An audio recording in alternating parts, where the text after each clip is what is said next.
I'll start this off by saying that I grew up completely, 100% adamant that the paranormal isn't real. It can all be rationalized, and that people who believe in it haven't thought about it hard enough. I've shared other stories about paranormal events that have happened in my life recently that have completely changed my mind, primarily about my neighbor's house. That's not what I'll be talking about today, though. I live in the Midwest. I live in a small rural lot between a cornfield and a small forest in a camper. I've lived in this county my entire life. I know the entire county like the back of my hand, I guess you could say. This being said, I've come to the conclusion that my experiences around the rural and wooded parts of this county, that there are crawlers. I'm 100% sure of it, in fact. I've had many encounters, actually. Never back to back, but they happen frequently. There's a forest or a park in the middle of town that I always hated at night since I was little. As I got older, my cousin and I thought getting scared was really fun. We would go there at night on purpose, but we never lasted long. I always felt like I was being watched. This, on top of urban legends of people going missing here at night, made me feel really uneasy. Fast forward to a few years ago, though. I got married and am settling into life as a husband. I'd take my large all-black German Shepherd, Fenrir, on walks with me at night. I always walk towards the park, but I usually don't enter into it. The first time something weird happened was 5 years ago. I was walking Fenrir in the woods to the front and to the right of me. To the left and behind me was a neighborhood edge and a sort of small playground, when suddenly it just went silent. My dog started acting super anxious. He's usually a very stoic and quiet dog, though. He's 120 pounds and built like a tank. Looks very intimidating, and he knows it too. I heard rustling in the woods following me, though, and I felt like I was being stalked by something. At that, I ran home, and really that was the end of the first encounter. Nothing much to it. I had a few more encounters like that, but last year, things really amped up. I was on a walk around 11:30 p.m. with Fenrir, my wife, and our little newer dog, Booger. He's a terrier Chi mix, and we are walking down the same path, and about 3 blocks away from the woods, 4 or so deer are sprinting out of the trees and into the street towards us, and for whatever reason they seem terrified. But then I hear what I can only describe as what sounded like a human trying to mimic the sounds of a monkey. Honestly, too, I thought that it was silly until, well, recently when I read a story about another guy who heard the same thing. We laughed it off as some kids playing around. Once we get up to the woods and are walking parallel with it, we can clearly see 2 reflective eyes and a silhouette staring us down from the tree line. We also heard a deep growl at this point, and then like a hissing sound, but it wasn't super high-pitched or anything. Both of our dogs acknowledged this as well. Finn stared and Booger growled a bit. I made a Facebook post on the community Facebook group, and other people told me similar stories from around this town. It was around this point, too, that I got a job as a tour guide or a maintenance guy for rail explorers. I'm working there again this year as well, and we start April 1st. Basically, though, they take unused or tour-specific railroad sections that aren't used federally, and they have these sort of pedal carts with motor assist on them that you can use to explore the tracks. It's really cool and really fun, and the one that I work at is like 5 minutes from where I live, and it goes through the woods in an inaccessible part of the county, unless you float down the river and hike up steep loose dirt hills, that is. You go under one old car bridge, and then you go over 2 multi-100-foot length old train bridges. The first one is larger and taller, and it's about 150 feet off the ground above the forest. But the second one, that one goes over the river. Now, about 6 months into the job, and it's fall at this point, We work until midnight sometimes, with the last tour leaving at around 9 p.m. And that means that the last tour for the last 2 months of the year, they are made in complete darkness. The way that the job operates is with 6 employees. 4 get on the lead bike and 2 get on the rear bike. From the lead bike, we drop off 1 person at the busy intersection so they can flag traffic, and 1 person gets dropped off at the large train bridge that goes over the woods. The person at the bridge gives a short safety speech to the customers, who stop and go one at a time over the bridge. The employee carts, they're much faster than the customer ones. We all have walkie-talkies, and we usually have these battery-powered floodlights on stands that we use so the customers can see us. We also have light-up safety vests as well. Now, one particular night, we were behind by 20 or so minutes, I think. Instead of leaving the depot at sunset, we were leaving at dusk at this point. I was stationed at the high bridge, and by the time that we reached the bridge, it was pitch black, aside from the stars providing a little bit of light. My co-workers, they dropped me off and waited with me until the first customer arrived. I gave the little speech to that first cart of 4, I chatted with them a little bit. I was basically trying to buy some time and wait for the next customer cart, so there wasn't a massive gap for my co-workers who have to flip the bikes around. And after a few minutes, I let these customers leave and I was alone. I must have been alone for 20 minutes, I would say. I used the radio so many times, but it was pretty much static for everybody for whatever reason that night. One of the only times we've ever had any issues like that as well. But I kept seeing, movement in the tree line. I kept hearing fast footsteps all around me in every direction. I had the floodlight on above my head, so everyone and everything could see me, but I couldn't see anything outside of it. I turned the floodlight off and used my personal flashlight, and I could have sworn that I kept seeing quick glimpses of pale skin moving quickly. But right when I started seeing stuff, I could hear the next customer car coming close, so I turned the light back on and I waited for them to come around the corner. When they pulled up, I noticed that they had a little boy with them, and he's scared of the dark apparently. I'm terrified at this point, mind you, but have to act appropriately, even more so because of this boy. I really don't want to scare him. As I'm finishing my speech, though, I hear movement right behind me. I spin around with my flashlight on instinct. The poor kid, I must have frightened him too. I told them that it was probably just a deer and that they are good to go across the bridge. That same night, the person stationed at the intersection, this isn't like an in-town intersection, it's very rural. It's right next to a massive cornfield. He's Native American and was very in tune with this culture, and he told me privately a few weeks later that he heard rustling in the cornfield, and whatever was out there was apparently whispering his name and trying to get him to come into the field. He was also without communication for about those 20 minutes, but he wasn't in the woods and he could see a lot better than me. Another time, me and that same co-worker were headed back to the front cart. We were a ways ahead, so we stopped the cart in the middle of the high bridge. It sounds scary. I am a bit afraid of heights, and this bridge has massive gaps between the planks that you could definitely slip through, but after doing it so often, I guess you just get used to it. In any case, it was a clear night that night, and we were watching the stars and just small talking. But then, it goes really silent. We're about 100 or so feet in the air above the woods, mind you. We can hear for miles as well. The dogs barking across the river 2 miles can be heard without even seeing the houses.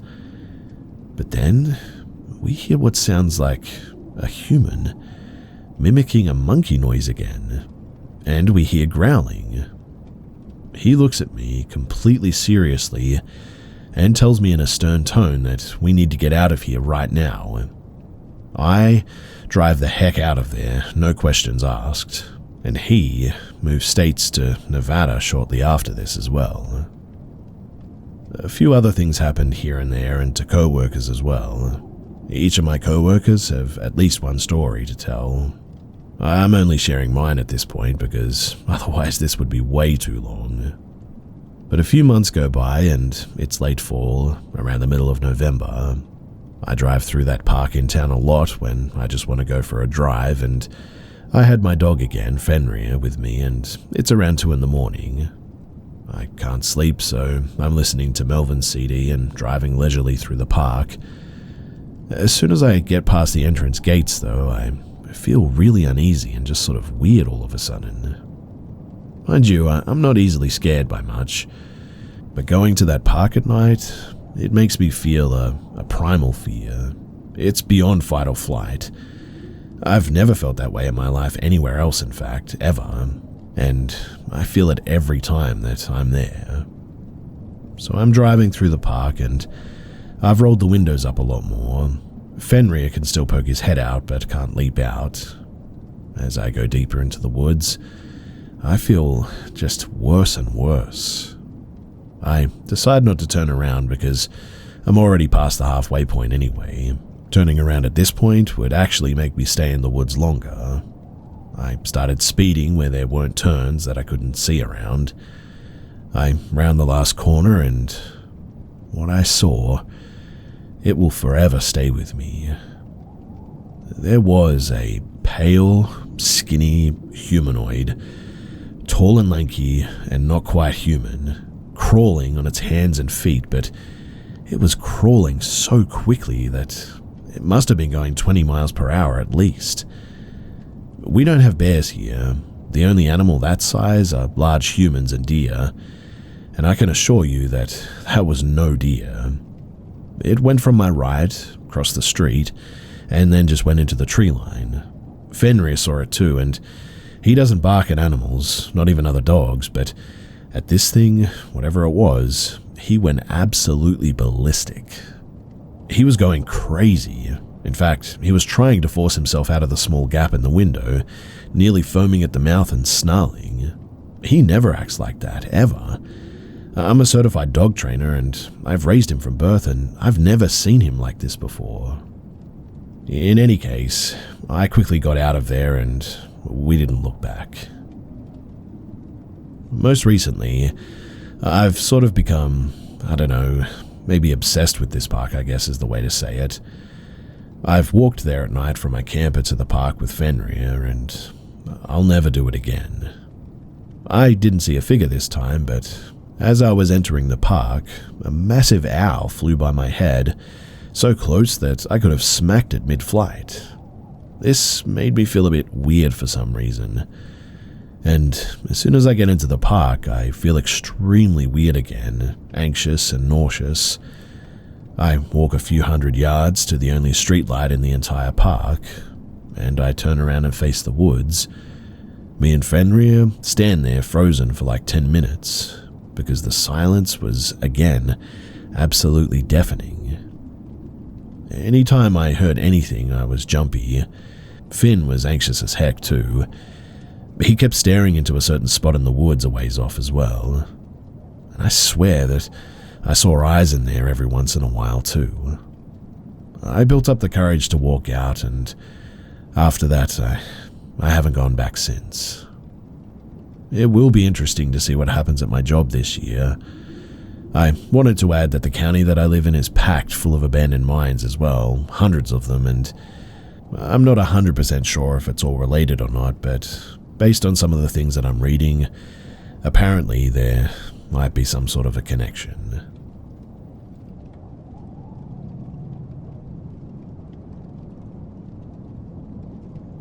For a little bit of background, I'm a 24-year-old female who loves scary stories, horror movies, true crime, etc. It takes a fair bit to scare me, though I haven't actually experienced many terrifying or life-threatening events, fortunately. This was during the middle of August in northern Texas, summer of 2023. The nighttime temperatures were around 100 degrees at this point. So my dad and one of my brothers, who's 11, drove an hour north into the countryside to go stargazing for my brother's Scout Merit badge. There are some twisty gravel roads in the forest as you approach Black Creek Lake.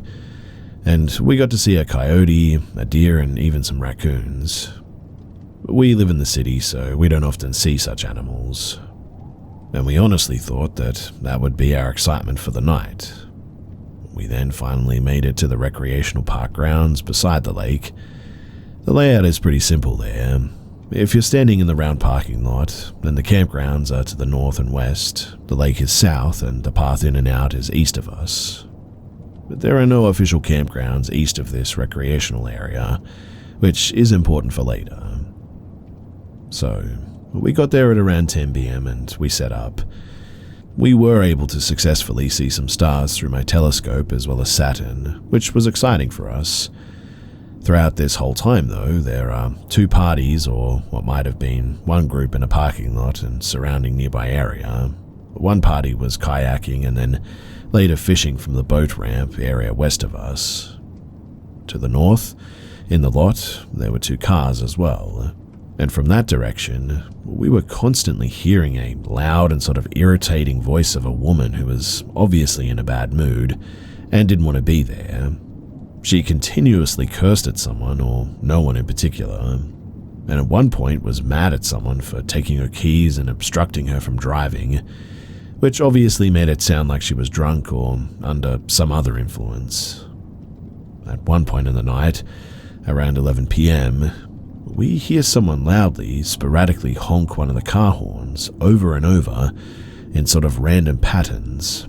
Then we hear the obnoxious woman rudely tell someone to wake up over and over again, then proceeding to hold down the horn for a few seconds at a time, and continuing her assault on the horn and our ears. By this point, my family and I are just about ready to leave due to this loud commotion. I personally was fixing to go over there myself and tell her off, but I knew that probably wasn't the best idea. I definitely didn't want to put myself and my unborn baby in any danger.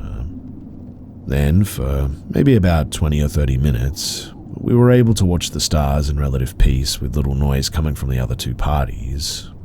Fortunately, none of these people were directly involved with what happened next, but it may have been the cause of it. So just before midnight, we packed up our stargazing stuff and we got in the car. Now, the gravel path to the exit is up a sort of slight hill or slope, meaning from the parking lot, you really can't see past where the path goes up and around a couple of trees. We drive up the hill, and just as the headlights come back down to illuminate the path in front of us, and the trees to our right side, it was right then and there that we see a man wearing only black shorts and no shirt. The timing was honestly straight out of a horror movie, to just suddenly see someone out of nowhere like that. He must have been in his late 20s or maybe early 30s, and had short dark hair. Just as the light hit him though, he was standing and walking right there, just to the right of our car in front of us at a very close distance, only a couple of feet away I would guess. But the guy, he had been walking towards our direction, and upon seeing us, quickly raised both of his arms to flip us off with both hands. He keeps his hands and arms raised and is quickly and loudly saying something to us with anger or something in his voice. We couldn't understand what he was saying though, since we had the radio on and all of this happened so quickly. The second the man saw us though, he started walking toward our car quickly. My dad was driving slowly initially to avoid the agitated man, thinking that he might need help. My dad, in a sort of confused voice, says, "What is he doing?"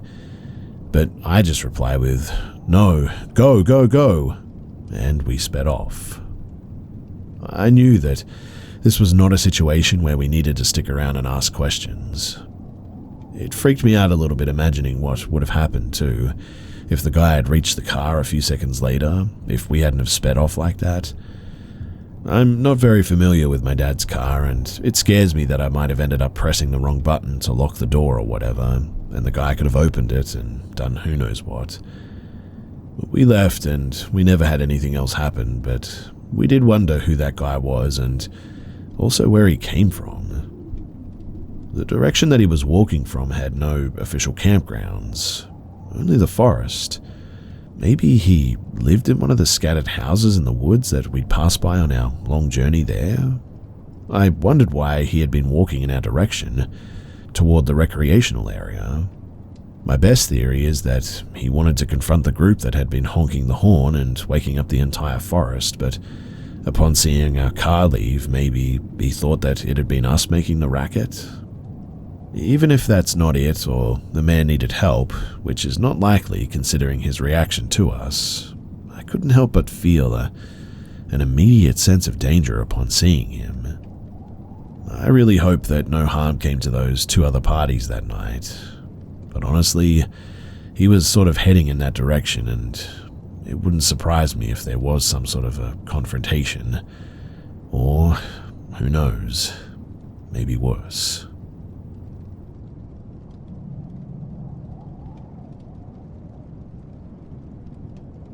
This is a story that pops back up into my mind from time to time. I've only ever told it to a few people, but I definitely feel like it deserves its place here. It's for sure one of the scariest moments that I've ever had as a kid, and something that I just cannot forget. So back when I was around 10 years old, my mum finally decided that it was time for her to start taking a driver's license. When she began taking lessons, she was struggling a lot, and for that reason, my dad decided that he wanted to do some practice with her besides the official driving lessons with her instructor, just to make sure that she would pass the upcoming test first try. My little brother and I, we were attending swimming lessons at this nearby university at the time. Behind a forested area near the university, there's this huge student parking area, surrounded by trees, which turned out to be basically empty every weekend. My dad, he saw the opportunity to take my mum here to drive around for a bit, and brought my little brother and I with them since we were too young to stay home alone. We also brought a football with us. Now, when we arrived to the parking lot later on in the evening, my parents began their practice. My little brother and I, we quickly got pretty bored though, and asked if we could go over to this little grass field on the side of the parking lot just to play some football. My parents, they let us since they'd always be able to keep their eyes on us whilst driving around. After playing for some time, my parents ended up driving around in the other end of the parking lot. They weren't far, mind you, maybe 300 to 400 meters away from my brother and I, max. But suddenly, this white Toyota pulls up into the parking lot. We were playing almost right at the exit or entrance, I guess you could say. The car turns around and it stops on my right side with the vehicle facing the exit. The driver rolls down his windows and presents himself as Thomas. He looked friendly, I guess, was good-looking and young. I guess would be around 30. But this is where things started to get a bit weird. You see, in the passenger seat was a woman covering her face with a newspaper. All I could see was long blonde hair, and on the back seat was a baby sat in a baby chair.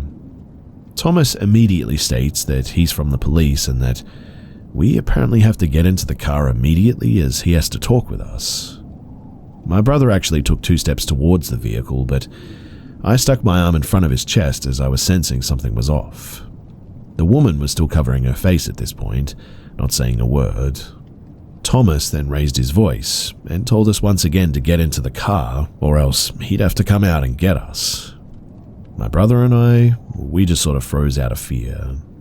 Suddenly, though, the woman put down the newspaper, showed her face, and told us in the most calm, motherly voice to just listen to the man. The woman looked young, pretty, and like a person who honestly wouldn't hurt a fly. At this moment, I began screaming as loud as I could. What we hadn't seen at that point was that my dad was already running as fast as he could toward us. He was coming from behind the vehicle, so we didn't see it. My parents didn't have time to drive to us since the road down the parking lot, it was sort of twisted all the way. When my dad heard my scream, he started yelling as loud as he could, "Hey, who the heck are you? Get away from my children." As soon as Thomas heard my dad and realized my brother and I weren't alone, he threw that car into gear and took off as fast as he could. He most definitely looked like a person who just soiled himself when he saw my dad. My dad was absolutely furious though, and told my brother and I to hurry up back to the car. He didn't even think about calling the police at that point. He wanted to beat up the guy himself. That resulted in us driving around for the next hour trying to find him before my dad cooled down and decided that he should probably just call the police. We never did find out who those people were, but this episode, I guess you could call it, taught me to never judge a book by its cover. People can be the most friendly looking people in the world and still wish evil upon you or the ones you love. I'm really not sure what these people would have done to us, but I'm sure about one thing. They definitely were not the police.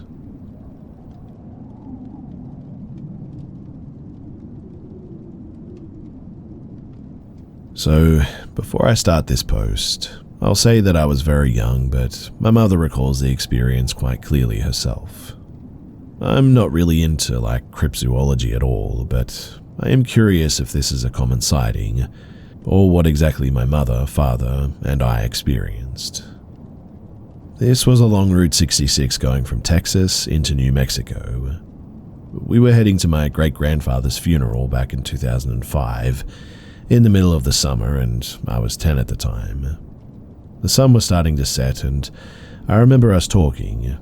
I'm eating a Happy Meal that they bought me at the time, and we were just swapping stories and having a good time.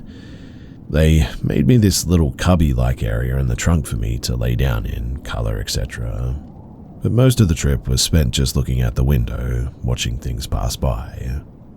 While my parents were talking and the radio was on, I was just watching the world pass by, but I remember very clearly seeing a man standing and staring at cars. He wore a black trench coat, bowler or perhaps top hat, a black beard, but the part that I remember the most vividly was bright glowing red eyes. I pointed it out to my mum, who was distracted at the time, having not seen it. And well, a couple of hours go by and I'm still looking out my window. I made a little game for myself to see if I could count how many birds I could spot along the way, and the sun was starting to set as well. And the next thing I know, I see the same dude just ahead of us. But now, because of the dark, the eyes were a lot more intense. My mum got a little bit concerned about it and told my dad to speed up. Eventually, fatigue set in and we found a rest stop. It was pitch black there, like the kind of dark that you can't even see your own feet in without a light, and we were all just trying to sleep at this point. I had to go to the bathroom and my dad walked out with me as I was rather freaked out by the sighting earlier, worried that the guy would come and grab me. As we got out of the car, I remember my father staring off into the distance and told me to hurry up, though keeping his usual calm demeanor. When I finished and got back into the car, he started it for some reason and we took off again, driving to stay in a motel instead. I asked him and my mother about it recently as we were just reminiscing together about trips that we'd taken. And when I asked my dad why he had us go to a motel, he claimed that it was because he saw the same pair of eyes staring at us from a hill near where we were, above a sort of rocky outcrop. I never saw those, so I can't confirm either way, but my dad is certainly not one to make up stories like this. So, does anyone have any idea or stories as to what exactly this could have been? I remember the eyes so vividly, it's burned into my mind, as well as him being out in the desert heat with a heavy trench coat, and, well, I'm not sure. My dad swears that it was the devil. My mum thinks that it was a chupacabra of some sorts. I myself am not really sure what it was. Any thoughts would be appreciated. As I said, this was over 19 years ago and I haven't seen anything since then, as I live far away from Route 66 now, and to be honest, I have no plans of going back there.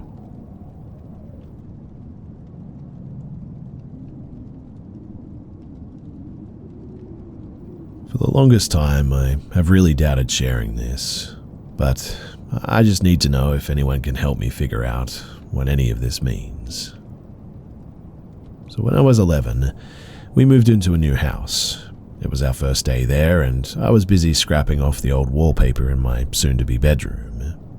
My parents, they went to go to the grocery store, but I stayed alone in the house so that I could finish scrapping everything off. After a while, I took a break and was looking out of the window at some point.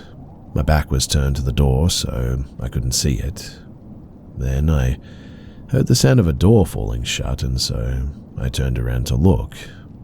And what I saw next was someone standing in my room. Someone who looked exactly like me, but almost as if it was an older version of me, in a long white dress. There was a bright light all around her, almost like an aura. The best that I could describe it is angelic. And then she said, "Do not be afraid." But of course I panicked, and I honestly contemplated just jumping out of the window because I was so scared and had no idea who she was. So while I was turned, my back to her, and was looking out of the window again, I then heard the same sound of the door closing again. I turned around and she was gone. Not too long after that, the doorbell rang, and there were my aunt and uncle and cousin who were coming to view the house. I told my cousin what had happened, and for the longest time I honestly thought that I had dreamt it, until years later when my cousin brought it up. So I know for a fact that I didn't make it up because I must have told him about it right after it happened. Is there anyone who knows what this could have possibly meant, or what it could have been?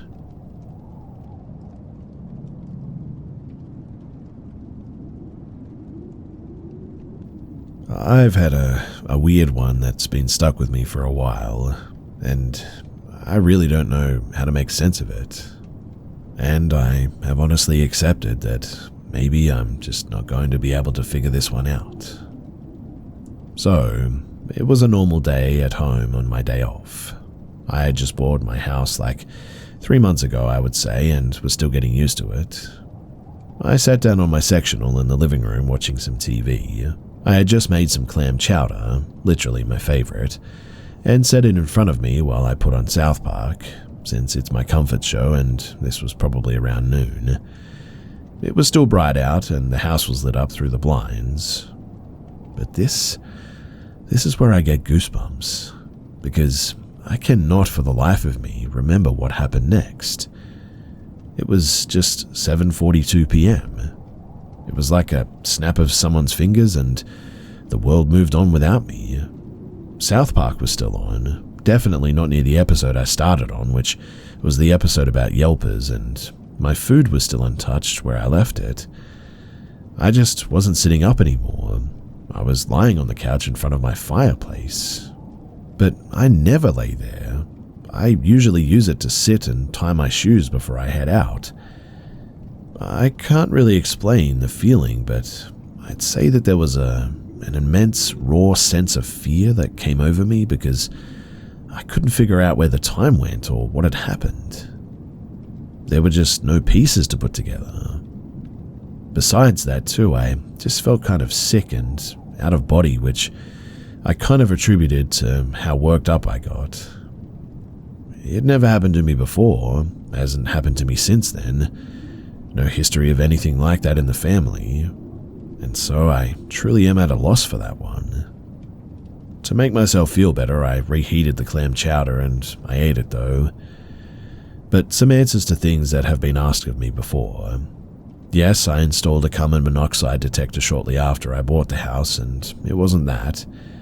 When I woke up, besides the general feeling I had, there were some marks on my foot, like it was tied up in a wire thread, but the marks didn't last until the next day, and then they were gone. There's no history of any epilepsy or blackouts in the family or personally. After this, though, I experienced shivers in my spine is the best way to say it. Not painful, but at random times it just felt like the center of my spine would get cold, and it would shoot up and down the length of my back and give my whole body goosebumps. This still happens to me now and then, but nowhere near as often as when this happened.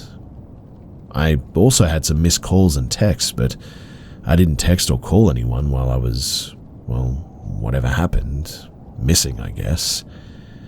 That couch is super uncomfortable too. I hate it, and it's just really there to put things on. I have an awesome sectional that I can't get enough of, so I have no idea why I'd randomly wake up on the couch like that. I would never do it to begin with. I wouldn't even let a puppy sleep on it. And yeah, that's pretty much it. I have no idea what happened, and it really freaks me out.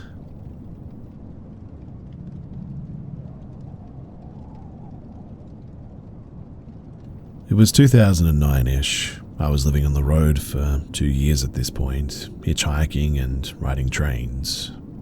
I was a dumb 18 to 19-year-old. I had been all over the country, West Coast multiple times, Southwest, and decided to see the East Coast at this point.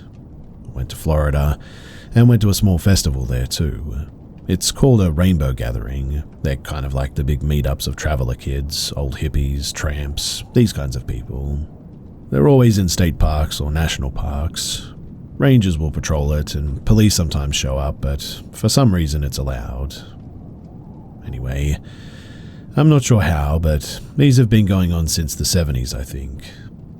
Some people who show up are pretty hardcore train hopper gutter punk types, and some are super chill Christians who will wash your feet, literally.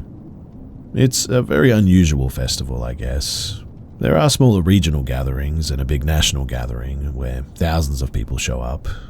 Kind of the poor man's Burning Man, I guess. Huge fire pits get dug out, elaborate latrines, hundreds of drum circles. Free food is constantly made from kitchens, which are just camps devoted to making food for all of us bums. And well, I met some friends at a smaller regional one in Florida, and we parted ways never thinking that I was going to see them again.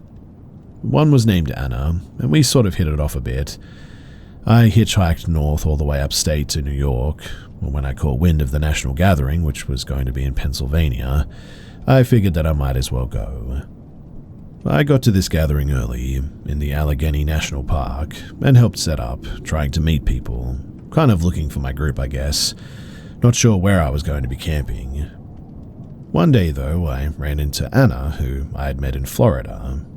Me and her had some spiritual conversations in Florida, talking about fairies and UFOs and whatnot, and she had some unusual stuff happen to her when she was a kid.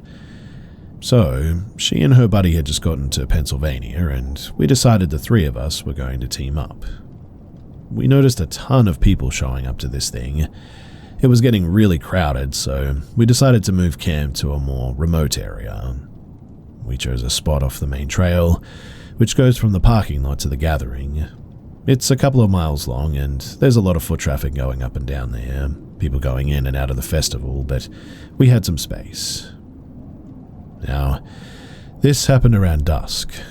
Me and Anna, we were sitting by our little twig fire, stone cold sober. Alcohol isn't really allowed at a gathering like this. It does still get in, but there's a camp at the parking lot called A Camp where all the drinkers stay. There is, of course, other drugs at these festivals, but me and Anna and her friend just weren't into the whole drum circle scene. We had just gotten done having a deep talk about spirituality when we started to feel hungry and stood up to start heading down to the main circle, which is where everyone can get one big meal a day. We're standing up when Anna says, "Hey, do you hear that?" And I said, "No," and just kept putting out the fire with my foot. And she was like, "No, hey, shh, listen." So I stopped and I could hear the sound of someone walking through the forest. The thing that was weird about it, though, was that it was coming from a direction where there was no festival. So the festival was down below us about, I don't know, maybe a half mile if we were looking down the trail. And this sound was coming from our left, where it's just hundreds of miles of Pennsylvanian woods. The parking lot is way up the trail, a few miles behind us. And it was odd because it sounded like a person speed walking toward us. I didn't think deer because they wouldn't be coming up to a fire pit. I genuinely thought it was just some lost hippie, I guess. As this sound was getting closer, there were some people walking down the trail and some walking up the trail. There's a sort of weird custom called Nick at Night. If you yell Nick at Night, a dude with a tin can full of tobacco will find you and roll you a cigarette. There's about 10 of them sort of just walking around, and their sole job is to maintain everyone's nicotine habit. They get a ton of donations from A Camp. So anyways, these two groups run into a Nick at Night kid, and now are all sort of standing together on the main trail talking about 10 meters below us, oblivious to us.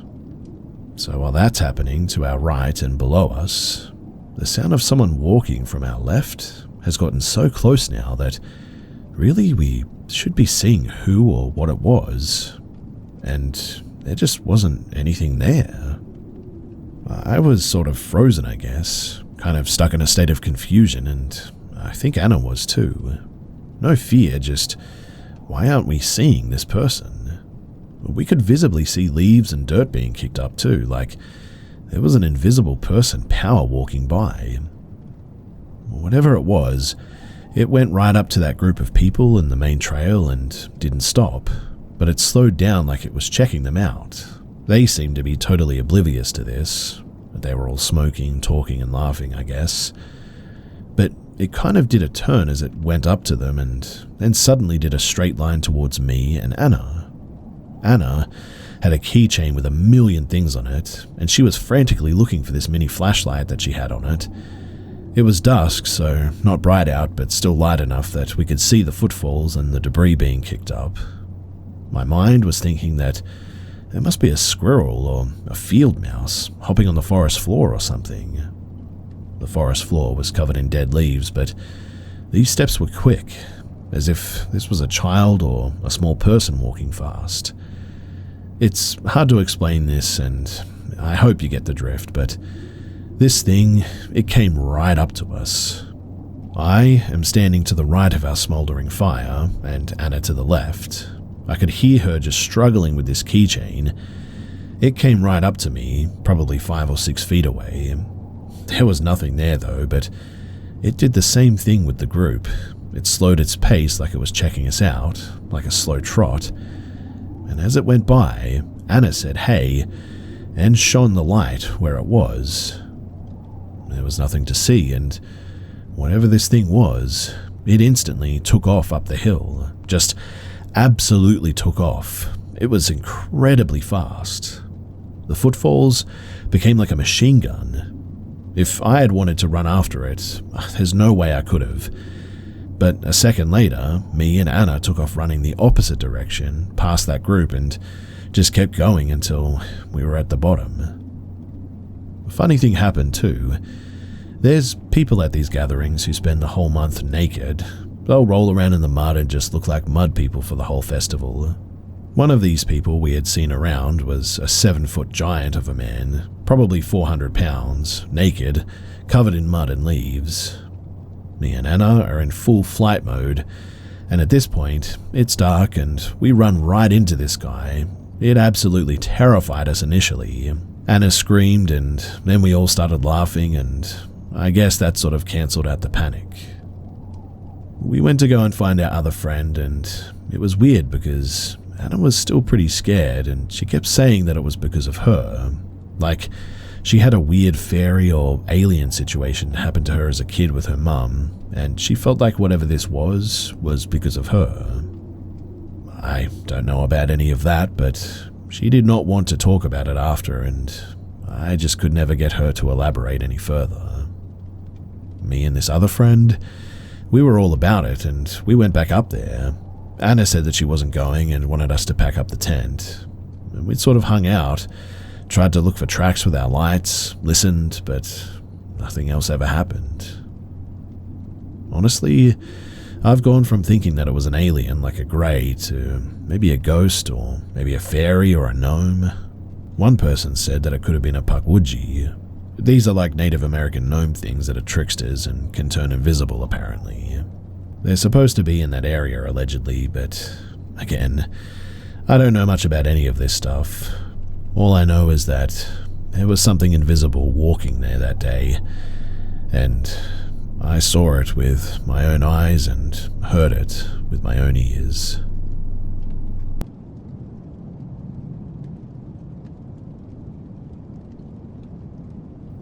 My dad doesn't believe in the paranormal, at all. He's very logical, trying to see things with logic and common sense, but he is also religious. This encounter, though, is something that he really cannot explain, even to this day. His friends, they also witnessed this event, and I think that they were maybe around 8 to 10 kids and teenagers on that night when they went out. This encounter happened in Greece, in the Greco-Turkish border area during summer of 1969. The summer of 1969, the village my father was living in recently electrified that time, receiving power and commodities like street lamps. Before that time, much of the Greek countryside had no access to electricity or running water, so this was a huge upgrade for the village, along with its residents' living conditions. My dad, who was a kid back then, and his friends wanted to see how the village looked from afar with the lights at night. The area was pretty safe at the time, with no wildlife like wolves or bears around. There were also no real threats from people that existed at that time too for them. Parents allowed children to wander as much as they wanted, and children always came home safe. So my dad and his friends, around 8 to 10 children like I said, ages from 5 to 15 or 16 I think, went on a trip to see the village at night. They left at sunset approximately, and at around midnight or a bit later, they decided to return. Now, the way back included passing from a strip of dirt road that was sinking for a few centimeters. There was a local legend too that this strip of dirt road was haunted by the spirit of a Greek collaborator's wife that was brutally murdered via getting spiked in a wooden pole by insurgents during World War II, the German occupation of the area. It was said that it took the form of an Orthodox priest apparently. There was a bulldozer parked in the spot. They were extracting gravel from this place or something, and when the group reached the spot, they stopped. They started feeling fearful, and the weather started getting really cold all of a sudden too. They started crossing slowly, feeling a bit afraid. To combat the fear though, they started speaking loudly and singing. They had crossed half the road when one of the children, one of the older ones, looked behind and then saw, from the bulldozer, an Orthodox priest in full uniform suddenly appear. The strange thing though was that the face wasn't visible, and it was hovering a few meters off the ground. It then started following the group in a steady pace with a distance of a few meters behind them. The guy froze in fear but didn't say anything so as to not upset the group and the young children that they had with them. But a bit later, another guy turned behind and saw the priest. He panicked and screamed, "Guys, there's a ghost!" And at that, everybody panicked and started running. They ran approximately a distance of 2 and something kilometers, with the ghost following in a steady hovering pace a few meters behind them. When they reached the village's first street lamp, they were all exhausted underneath the light. The ghost stopped a few meters away behind them. For a few seconds, both the ghost and the kids just sort of stared at each other. Then, the ghost literally just vanished into thin air. Others had also seen the priest with the same description and characteristics at the time. It was a well-known legend from that time, and there are no modern reports or encounters with this specific ghost today, though. Some of the children died in following years due to old age or medical problems, but some are alive today, being grown-ups obviously, and have confirmed the story to be true to me, recalling the same events my father has told me. I think 2 or 3 others have actually confirmed the story. The area today is heavily guarded by border police and the military as well, and it's almost impossible to go to at night. It's also extremely dangerous due to illegal immigrants crossing the border with reports and incidents of robberies, etc., making an excursion to the site virtually impossible, and also extremely dangerous.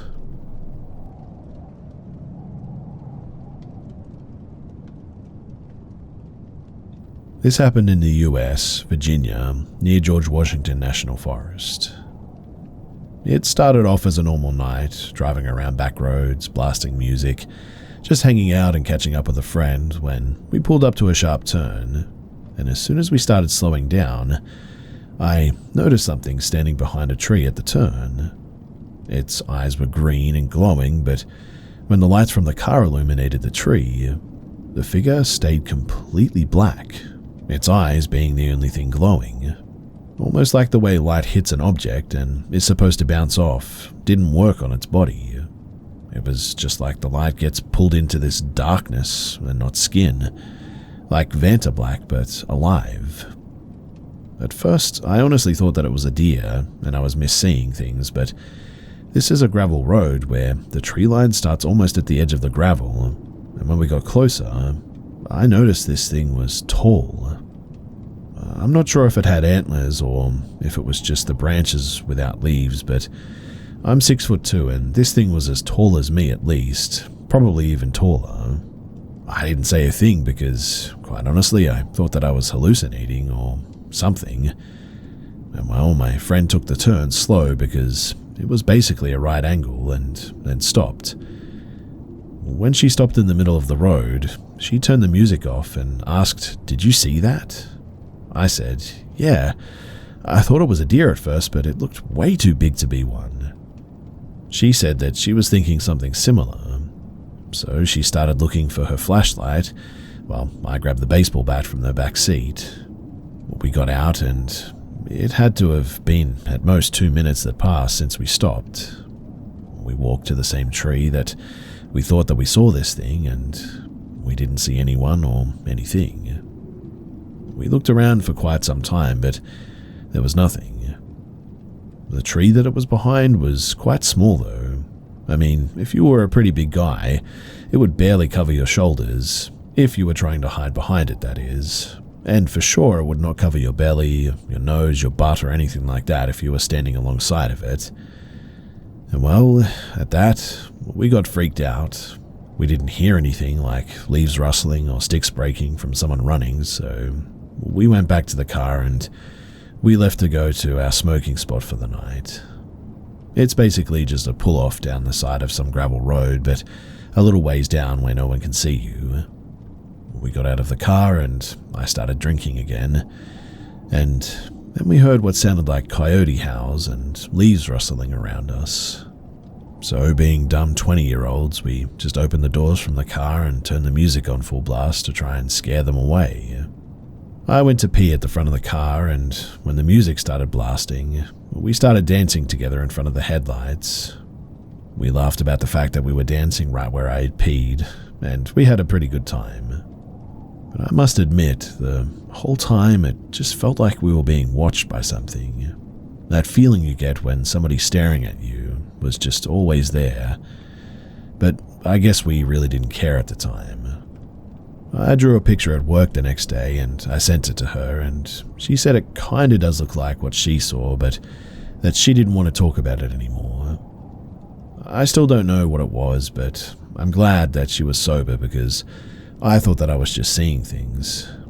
She still lives near where this happened and says that she hasn't seen it again, but later on in the winter, we went sledding at night. We work night shifts, so she usually does random stuff in the dead of the night, near her house, and when we were walking down a trail to get to a bigger hill, we heard loud bangs like a door being slammed open and shut. There was a full moon that night with snow on the ground, so you could still see pretty well at night, and there was a house on the top of the hill I noticed when I looked up. So I asked her if she thinks that her neighbors are mad, and well, then she told me that her neighbor had died recently, and that no one lives in that house now. We walked back to her place eventually, and we just kept sledding there instead. No feelings of being watched that time, but it was kind of weird to know that somebody had died in that house and we had seen whatever we saw that night not long ago.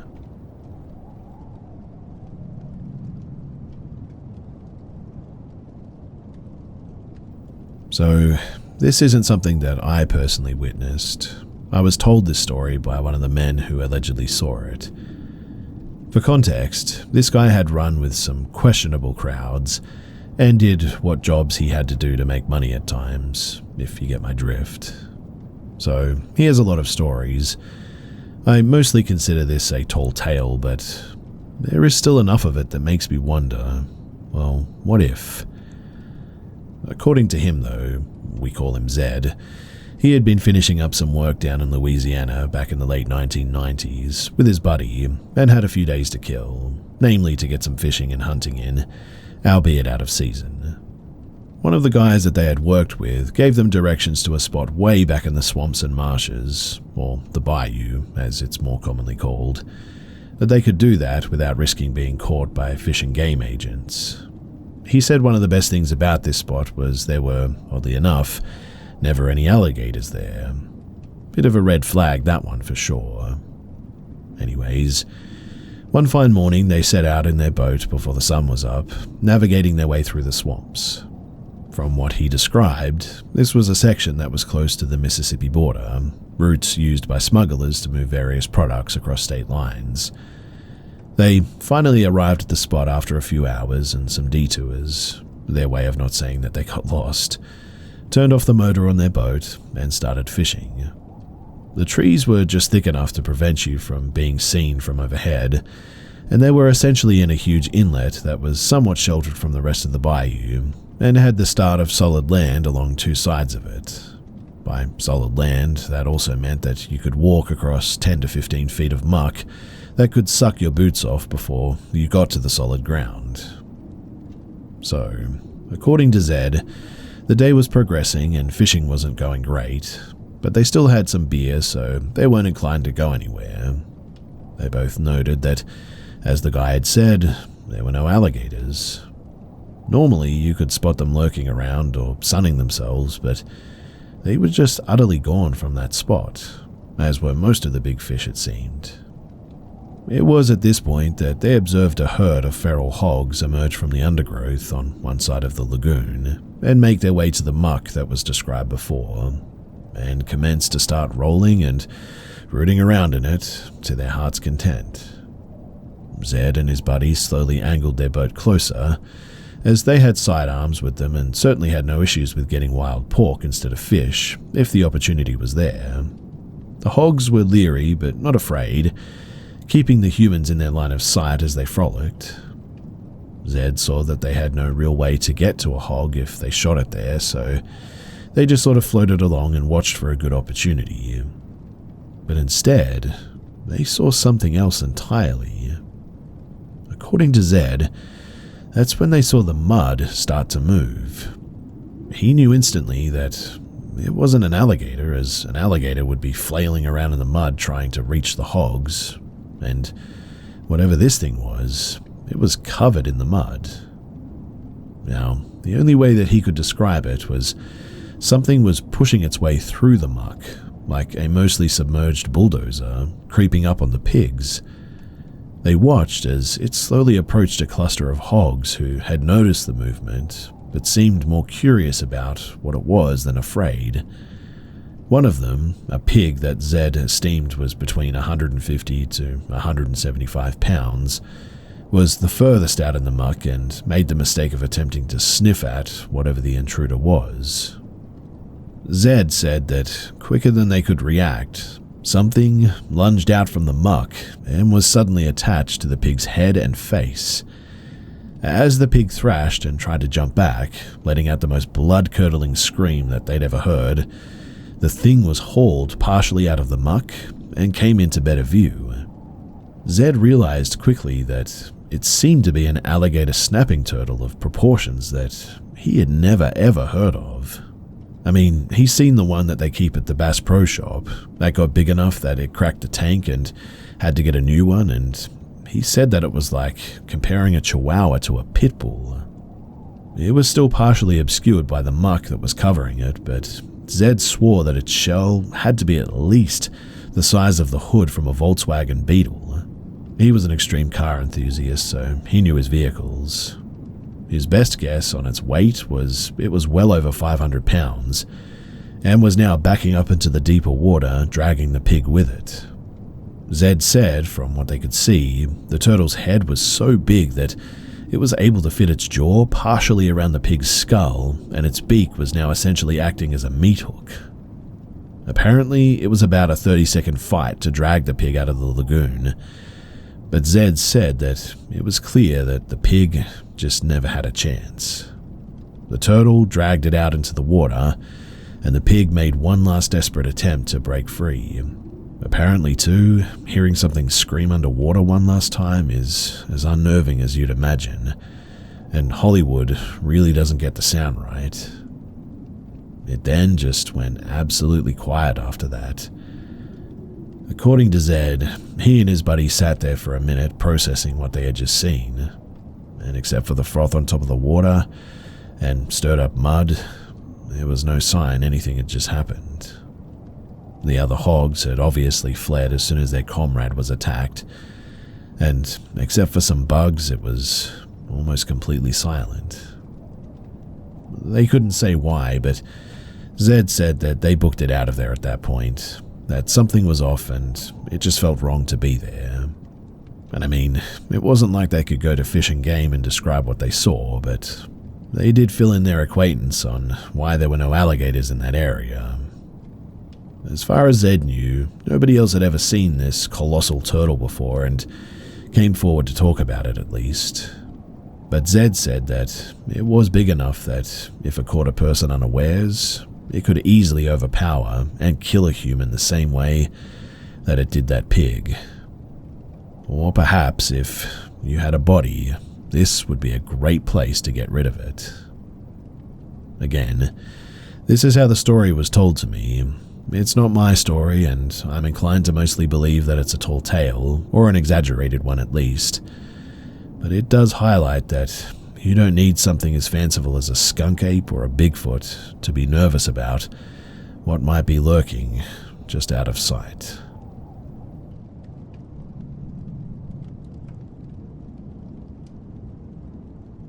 So a few years ago, I was on vacation to Edisto Island, SC, with my family, mum, grandma, uncle, husband, and 2 of my young kids. On day 5, I noticed that my storage was full on my phone when I went to take beach pics, so I checked and found a 23-minute long video, 23 minutes and 17 seconds to be exact, of me sleeping in the bed.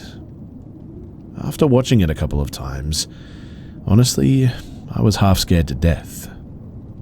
The video, it was taken super early in the morning. My husband was sleeping in the twin bed beside me, 2 beds in our room. I was in one and him in the other bed, while my kids were both in the kitchen with my other family members mentioned above. In the video, you can hear the voices of all of my family members in the distance, kind of being loud, but you can tell that they're definitely in a different room. The video zooms in on my hair for a long time, and at the angle that it had to be to film me. There's absolutely no way that it could have been me recording, is what I'm getting at. I mean, you can see me roll over and the whole bed moved when I do, yet the phone kept recording me and stayed completely still. It moved in a sort of weird robotic way when it did, while recording. So steady that I don't see how it could be even a person recording.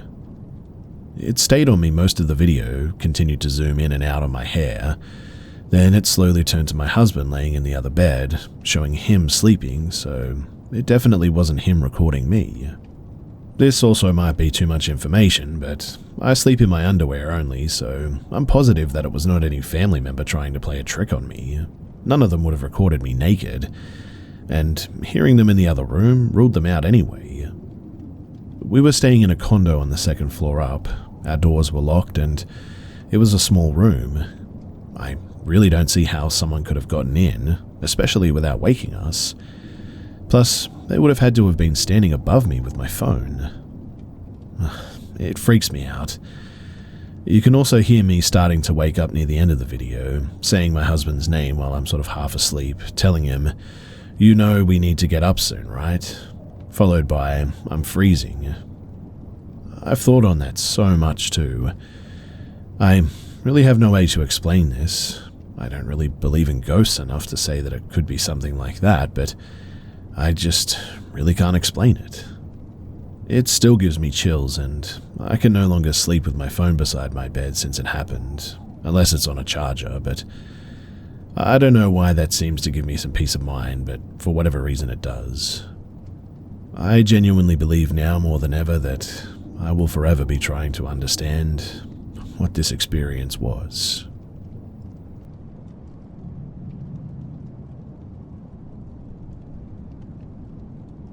I don't really know what information to give here, but for some background knowledge, I'm 17, male.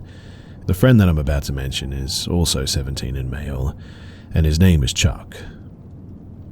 So I fully believe in the paranormal, and I've had my fair share of encounters with spirits, but there's a specific, entity I guess you would call it, that I've seen throughout the past 3 years, I want to say. It's like a misshaped person with greyish skin and a kind of big round head with not much facial details, human eyes and not much of a nose, as well as kind of sort of an imprint of a mouth, I guess you could say. This thing has long weird fingers though, and most of the time I see it kind of peeking around corners or through doorways. What's kind of the worst part about this though is that it looks kind of flat almost. Like, it looks sort of 2D, but still real, obviously. I live in the upper part of a duplex with just my mum, and one night after she left for work, I swear that this thing was looking around the corner from where the stairs in my house are. They go from my doorway at ground level all the way up to an open doorway, leading into a hallway, and there's curtains hung over this doorway. And so this thing has its hands on the wall peering around into the living room where I'm sitting directly in front of it, but about 10 feet away from it, on the couch. And it just sort of sits there for a moment before pulling back and disappearing. I was frozen, and eventually I went to look at the stairs and there was nothing. The day after that, I went to go and get some soup with Chuck at this popular sandwich place at the kind of halfway point between our houses, and then we went back to his house, and he brought up how he saw the exact same entity that I keep seeing, peeking out from his bathroom door right into his bedroom. He described the thing exactly how I would have described it, and obviously we both got freaked out by this. Mind you, I had never mentioned this to anyone before, so there was no way that he knew about it. I didn't ask how long he'd been seeing this thing, though I assumed that it had been a while. Neither of us knew what it was or why we see it, and quite honestly, we don't even know what to look up, which is why I'm here, because what the heck, right? I asked my mum if she's ever seen that kind of thing, and she said no, not at all, and so if anyone knows even a little bit about what we keep seeing, please do tell me, because I'd really like to try and figure out exactly what this thing is.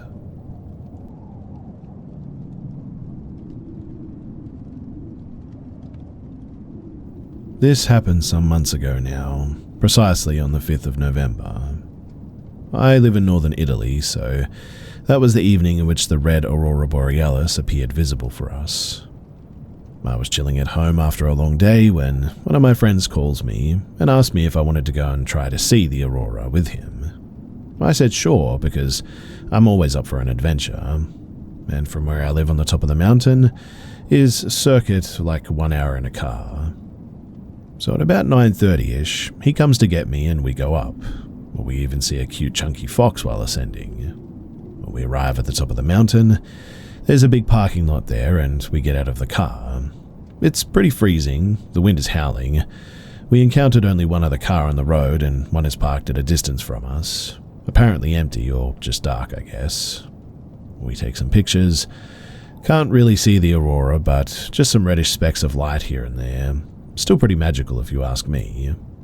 We can, however, see a beautiful Milky Way, so despite the cold, we just sort of stand there in admiration of the universe above us, chatting lightly. Now, after about 40 minutes to an hour, for some reason I start to feel a bit uneasy.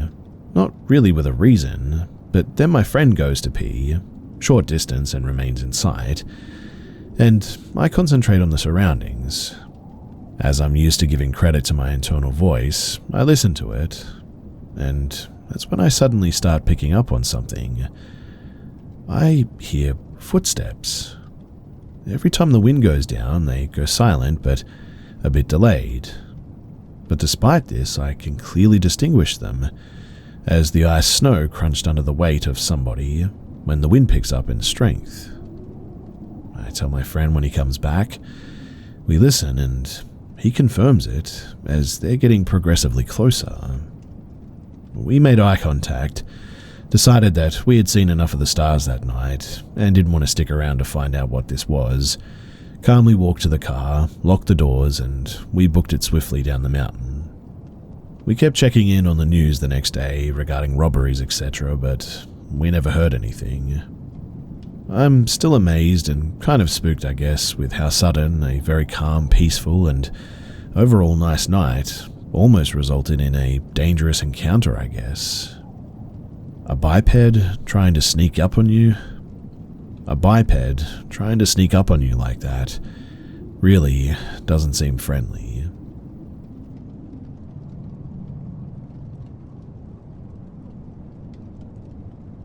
Back when I was about 7 years old, I was taking a walk through the woods with my parents. If I remember correctly, we came across a diner or restaurant of some sort. I can't really tell why, but I recall that I was walking ahead and just exploring the forest surrounding the restaurant a bit. All of a sudden, I realized that a few feet away, there was an elderly-looking woman standing close to a path that would lead deeper into the woods. She was wearing a black cloak with a hood on her head, holding a walking stick in one of her hands. I somehow felt, drawn to her and began slowly approaching her. I would even go as far as to say that she was actually waving her hand at me and luring me in, so to speak. The woman was very tranquil and didn't speak too much, but she wanted to give me something out of a bag that she was carrying with her. As soon as I reached out to her hand, my parents did catch up to me and were yelling at me to stay away from her. It felt like I was pulled out of a dream, though, a trance-like state when I heard my mother's voice.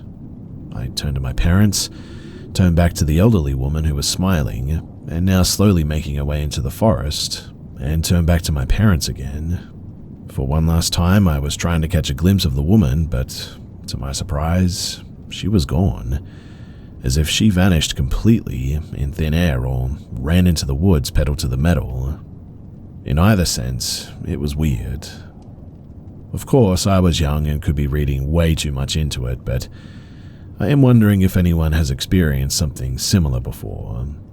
My mother said something about dark witches and that woman could have been one, but I'm not sure if she only tried to explain this to me this way or like why I shouldn't talk to strangers in the middle of the forest like that. But anyway, what do you guys all think about this? Was there something more to this, or was it just a creepy old woman?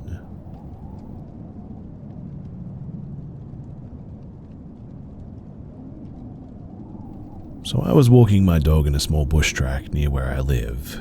Keep in mind too that I live in a country with no natural predators, that are any kind of threat, that is. The most dangerous animal in our country is probably domesticated dogs. It was enjoyable as usual though. My dog is incredibly protective, but she's pretty chill otherwise. The sun was shining, birds were tweeting, and there's a small stream that runs down to a small dam in the middle of the forest here. As we walked, my dog tried to leave the walking track, but she was on a lead at that point, so I pulled her back. And I have no idea why. I said, "We don't leave the path, pup." But she started growling at what looked to be something in the water. I pulled her along, and a second later, all of the light from the sun changed, but I have no idea how or why. It just darkened. Not a huge amount, as if cloud cover had come over the area, I guess. When I looked up through a gap in the trees, though, there was no cloud cover in the sky. It was blue and clear, but the dimmed light was still predominant in the area. Next, though, I heard heavy movement in the water, and then twigs and branches breaking near me. I scanned the area. It's not dense bush or anything, but I saw something. As I'm a chaplain, I began to bless and consecrate the area as I walked.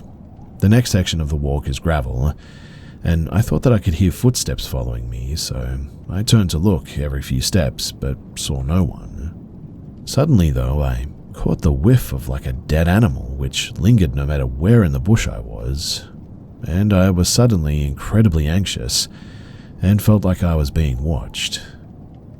Then the walk turns into a wooden planked walkway sort of thing. I continued to hear walking behind me on these planks. I also continued to pray, and as I walked, I heard a loud, very audible, "Enough" from behind me. At that, I instantly spun and did a small Latin spiritual condemnation that I know, and then I continued walking. I went to do a second round of the track, and at the entrance or exit, my dog started behaving incredibly strangely. She bit the lead and tugged on it to try and pull me up the stairs of the exit. She tugged and tugged, but I pulled her along and did a second round of the route while continuing to bless. She was randomly growling behind us and into the bush as well, but I could never seem to see whatever it was. The first time I just caught a glimpse of whatever this thing was, but now there was just nothing there. Again, we don't have stalker predators here that are kind of big or threatening in our country at all. On this second round, the darkened light continued, and I saw the movement of something in the water that looked very large. The problem being that this was a dam far away from the shore, and we don't have any large river creatures where I'm from. Again, I condemned it, and again it sounded like I was being followed the whole way around again. When I walked out of the bush, though, the light seemed to normalize, along with my dog. Now, I know a lot of this could possibly be explained mundanely, but it just has never sat right with me. The whole thing was a really weird experience, and something that I have a lot of trouble with now. I hope it's dealt with after the blessing, but I did have a feeling that whatever it was followed me to my car. I suppose that all I can do now is just wait and see.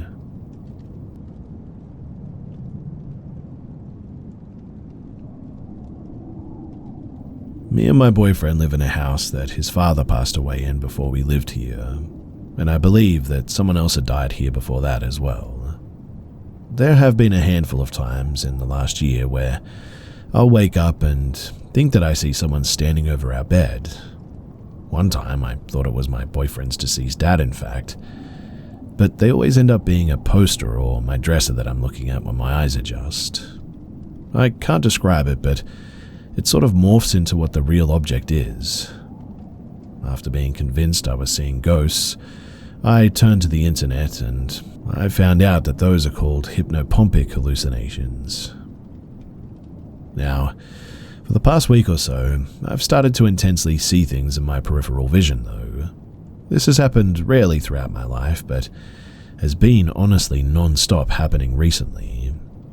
Some examples, for instance, is that I'll be sitting on my couch on my phone and I'll think that I see a black shadow-looking figure poke its head in and out from my doorway or around a corner. It happened in the same spot like 5 times within 20 minutes the other day. It's not even a split second long either. It happens very quickly and I just never know for sure if I'm imagining it. I can't even make out anything besides it's being black and somewhat looks like it has an alien or Slender Man type of thinness. Sometimes it seems tall and other times it's happened lower in the frame. Other times I'll be on the couch watching TV and realize that I see in my peripheral what I think is someone standing in my kitchen to my right, or sometimes in my room or bathroom to the left, but whenever I look, it's just nothing. It's just random things like my dresser or stuff on my kitchen island. Other times it's just black, weirdly shaped figures that appear out of nowhere and move, and when I snap my eyes, it's gone again.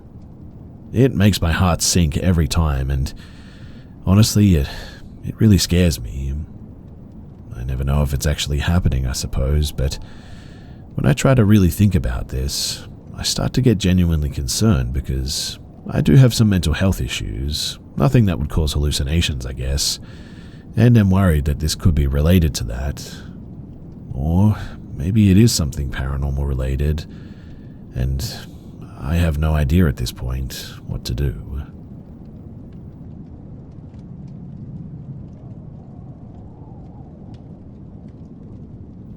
So the other day, I decided to take a nap after I got off work.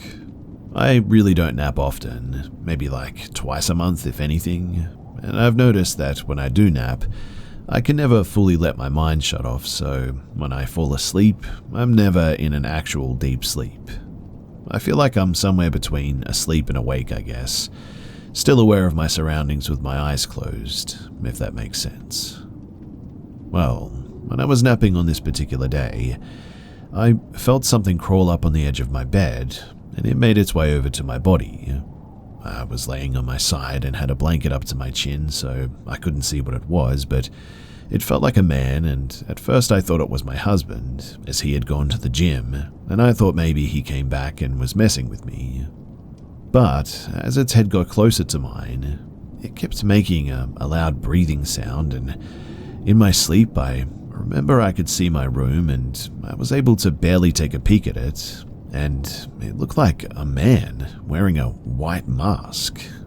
It kind of reminded me of the Jason mask, but I couldn't really tell because my vision was like when you barely open your eyes and you can only see a little and it's kind of blurry. But I could feel his weight on top of me, and I kept feeling the breathing on me, and then the thing or the man started trying to suck on my ear, and I could feel the sensation, but at this point, I think I realized I was in sleep paralysis and couldn't wake up. I kept pushing my body to try and wake myself up, and finally I was able to. And when I woke up for real, I looked, and there was nobody there, and my husband was still at the gym. I know it's super creepy, but for some reason I wasn't really scared at first. Also, my dog was napping next to me, completely passed out, and I feel like if it was something bad that he would have sensed it and woken up and barked. But the strangest thing was that when I went to touch my ear, it was actually wet, and I have no idea how that could have actually happened.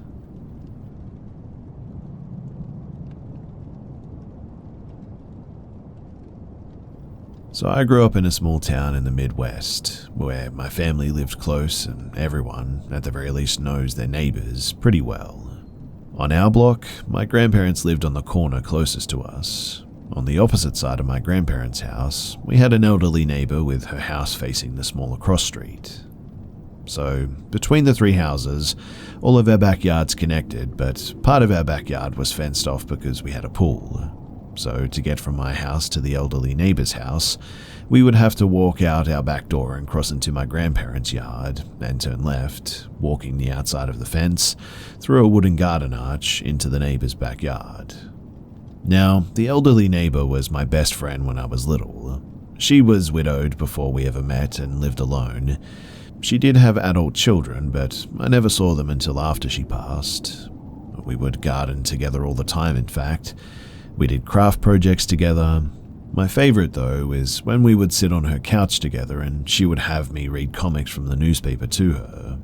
It drives my mum nuts, but I give this neighbor a lot of credit for my ability to read and write, well before I ever started school. While I haven't technically started the story yet, I just wanted to set the scene so that you get a glimpse into what this all looked like.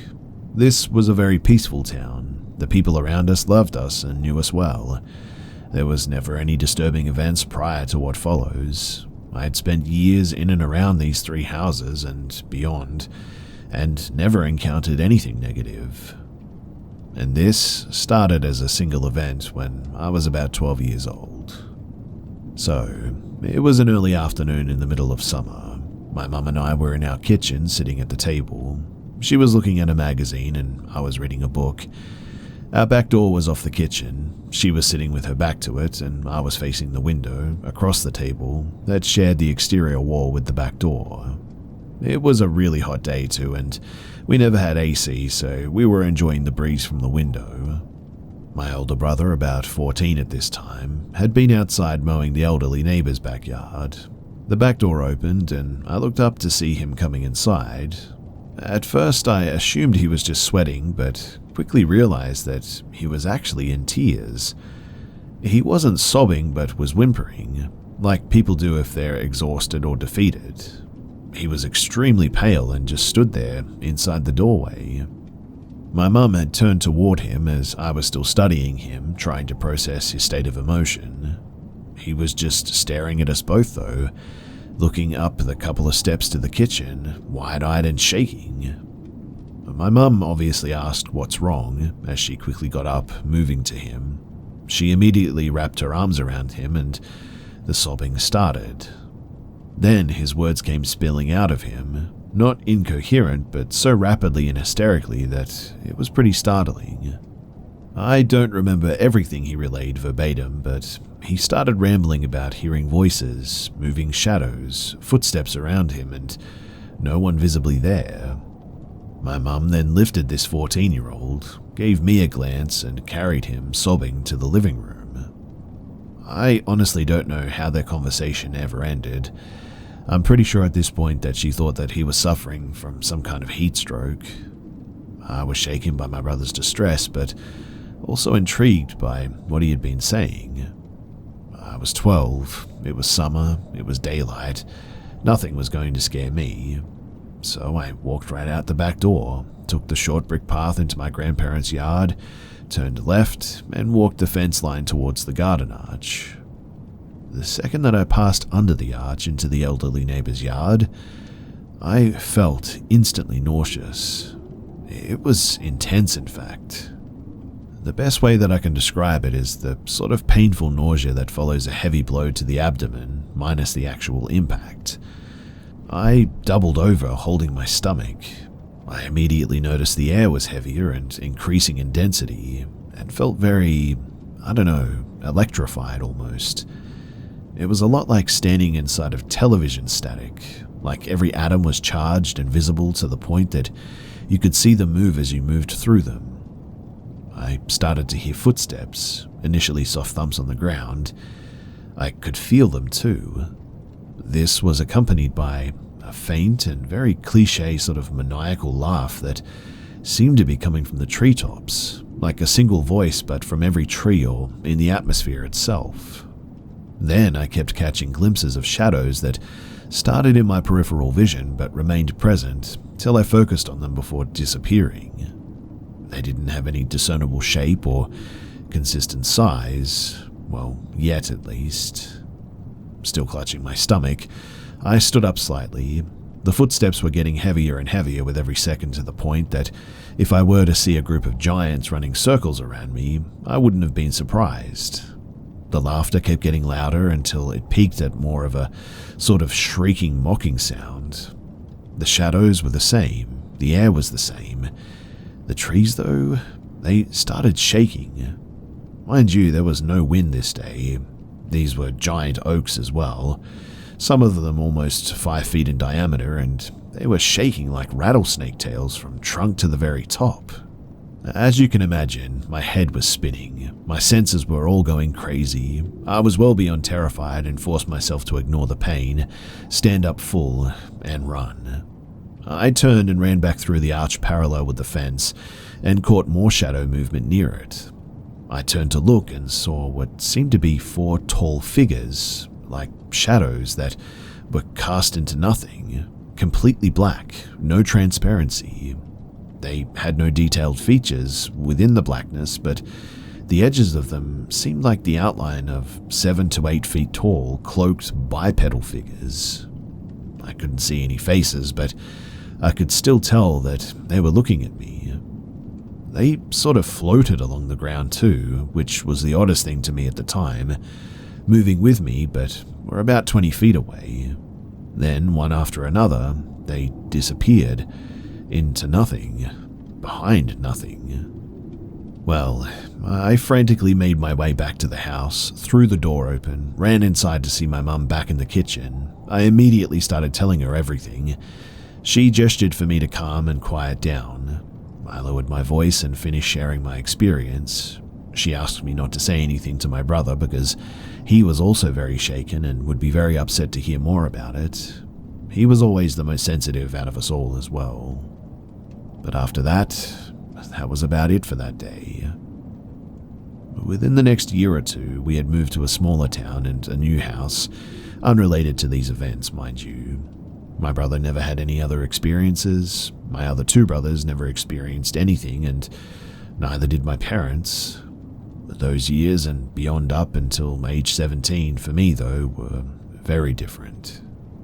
I started experiencing this static atmosphere and moving shadow events on a regular basis, starting less frequent and increasing to almost weekly occurrences at a minimum.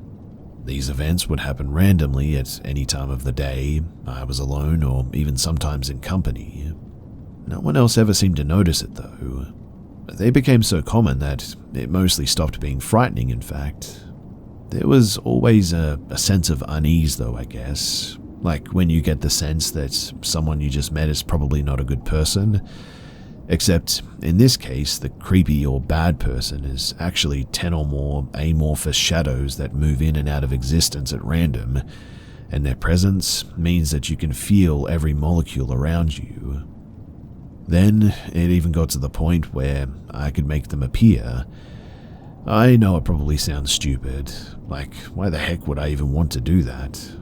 Honestly, I didn't want to, but my curiosity compelled me to try it one day. I can no longer do it anymore, nor have any interest, but in an attempt to describe the process, basically I would focus my mind's eye into a mental tunnel vision type state, like I was forcing my brain to stare through an opening in my forehead. This would switch on the atmosphere effect, and the shadows would soon follow. Once that became easy, the event stopped being spontaneous. On occasion, I would see if I could still do it. That would satisfy my curiosity, and I'd leave it alone for a while.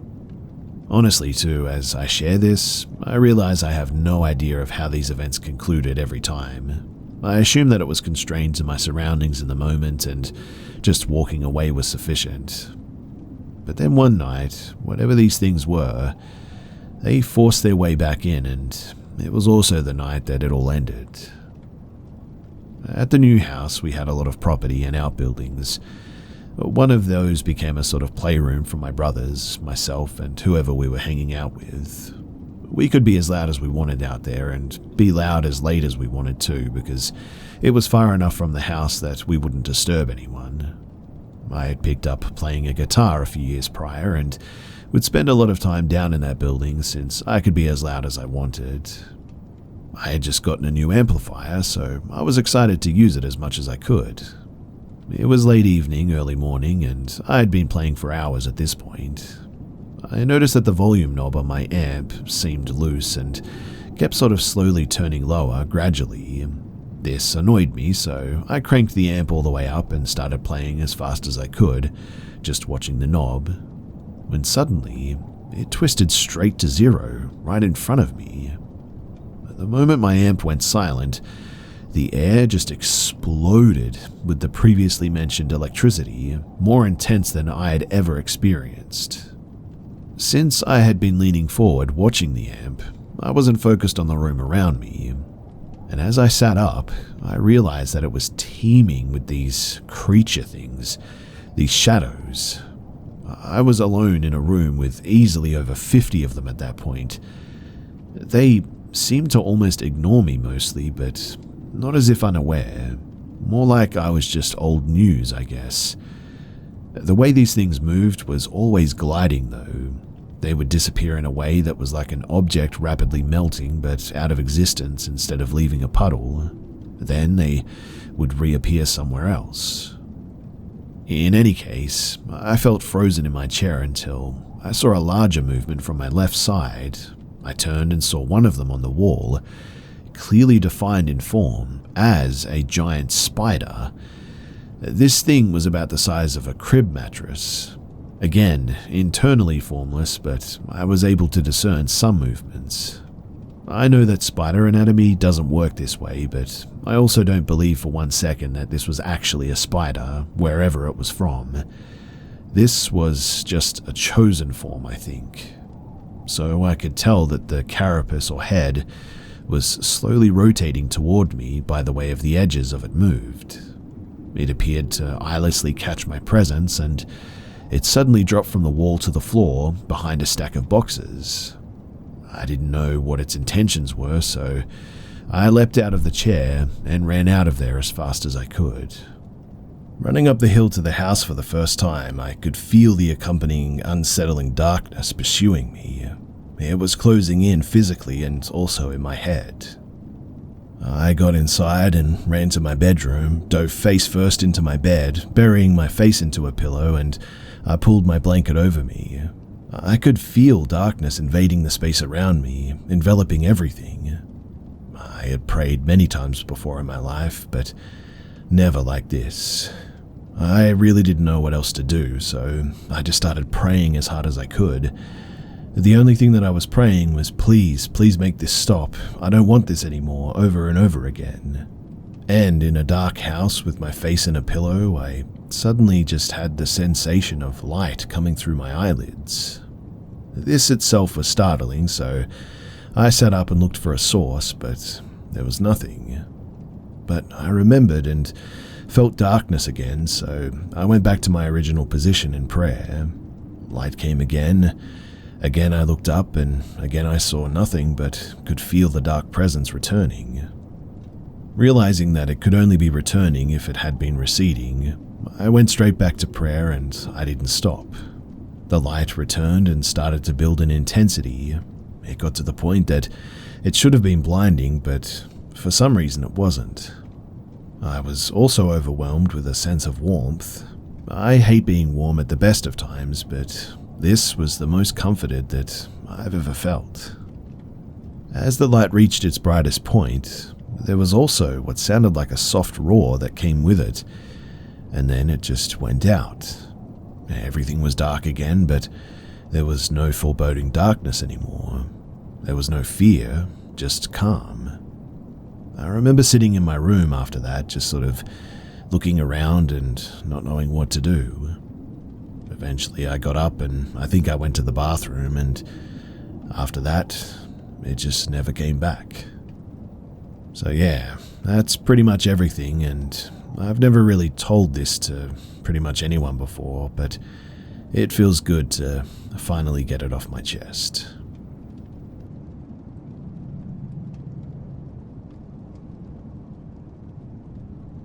This happened to me when I was 4 years old.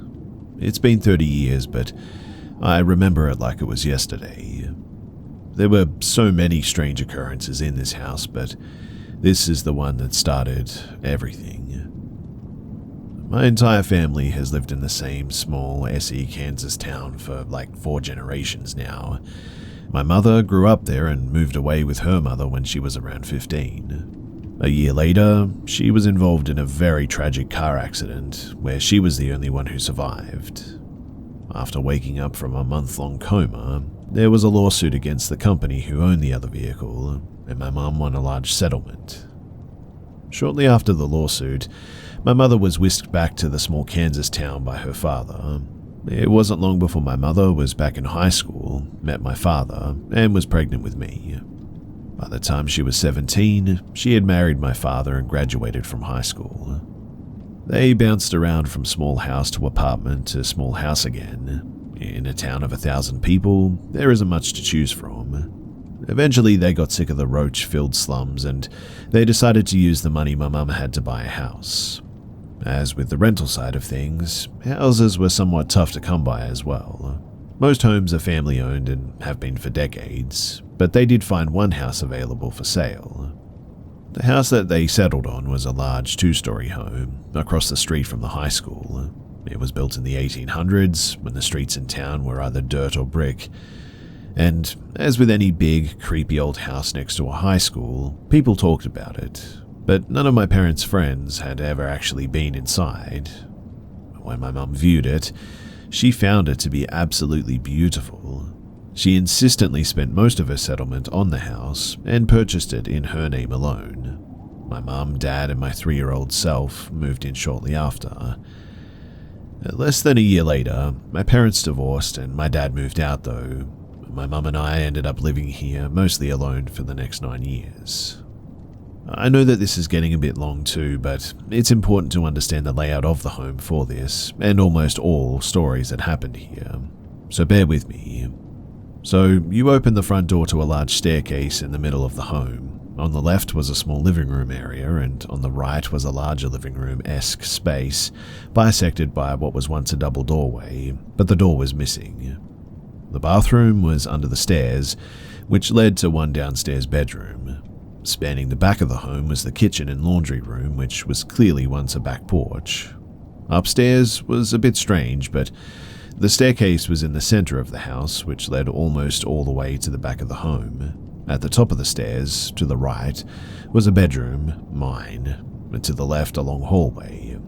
In the middle of the hallway was a door to another bedroom, Mum's, and at the end was a room that we called the balcony room. So, it was a cool fall night in 1994. My mum and I had been at a friend's house, Jaybird, that's what we called him anyway, for most of the evening listening to the Smashing Pumpkins, Nirvana, or whatever edgy music was most popular back then. She was 21, into partying, dumber than a box of rocks, and had no problem dragging me along through all of her stuff. But that's another story. I remember though having a good time with all of her friends, and they usually treated me pretty well, so I had a good time hanging out late into the night with them. But around 2 or 3 in the morning, it was time for us to go home. We pulled into the driveway in front of the garage after a short 10-minute drive. The garage was about 100 feet from the back of the house, and we could see our bedroom lights shining through the large curtains in the upstairs windows. Nothing seemed out of the ordinary or strange at all. We walked up the small path to the back door that led to the laundry room, both sort of yawning and ready to go to sleep. Once we got inside, the light from the large living room shined through the open doorway into the kitchen, lighting our way. We walked through the kitchen and into the living room, and that was when we heard it. Footsteps, somewhere inside of the house. We peered into the living room but couldn't see anything out of the ordinary. Mum called out hello, but there was no response, just more footsteps. Mum and I made the trek to the front of the house, stopping near the foot of the stairs. The light from the living room bled over the bottom few stairs into the smaller living room on the other side. Unfortunately, the upstairs hallway light had been out since we moved in. That's why we typically left the bedroom lights on, by the way, so the light could bleed into the hallway. But looking up the staircase was looking up into complete darkness at this point. But someone had turned off the bedroom lights and was now running around upstairs. Mum called out again, "Hello, who's up there?" Of course, no response again. The footsteps were getting more intense though. Like most old houses, when something is dropped or someone is stomping on the floor, you pretty much feel it everywhere. We were starting to feel these steps, and they were now turning into stomps. One last time, my mum called out, "Who's running around up there?" and for a split second the footsteps stopped. Then the stomping started, and I could feel the stomps walking down the hallway towards the top of the stairs. Then they started almost running down the staircase. My mum and I stood petrified, knowing whoever was running around in our home was about to reveal themselves by stepping into the light. I remember feeling them in the floor, getting closer with every stomp. The stomping stopped right at the foot of the stairs, but there was nothing there. It seemed like forever that Mum and I both stood there staring at the last step, but I'm sure it was only a second. Then, as quickly as it stopped, the stomping started again, back up the stairs, around the banister and down the hallway. Once we snapped out of it, Mum picked me up and ran back to the car. She backed out of the driveway and we went back to Jay's house, and once we got there, Mum told Jay what we had seen. "There's no way. Someone must be messing with you, Jen," he said. She begged him to come back to the house and to see it for himself, and eventually he agreed. We pulled up to the front of the house this time, not even bothering with the back door that we usually came through. I'm sure Mum expected us to open the door and everything to be completely normal. Jay would laugh at the situation and we'd take him home. I know I did anyway. But that's not what happened at all. Jay opened the door first and we all walked in. Standing at the foot of the stairs, just where Mum and I had been 20 minutes ago, we heard the same stomps as before. Instantly, Jay said, "Watch, we're going to go outside and find the ladder that they climbed up to get into your house. We'll pull it down and they'll have to reveal themselves." We went outside and found, of course, no ladder or any other way that someone could have broken in. We went back inside and it happened again. All the way to the bottom of the stairs again, right in front of Mum, Jay, and myself. Jay ushered us outside at this point and said, "How about you guys stay at my place tonight?" So we spent the night at Jay's house. The next morning we went back. The sunlight was shining in, illuminating the upstairs hallway. When we made it to the top of the stairs, everything was normal. Nothing was misplaced, no windows were broken or left open. Everything was exactly how we left it. This is one of the earliest childhood memories that I have. I was just a little guy back then, and I didn't really understand what had happened to me. I just knew that it wasn't normal. Little did I know that this was the first of many paranormal experiences in this home that I would have, and its history had much more to tell us.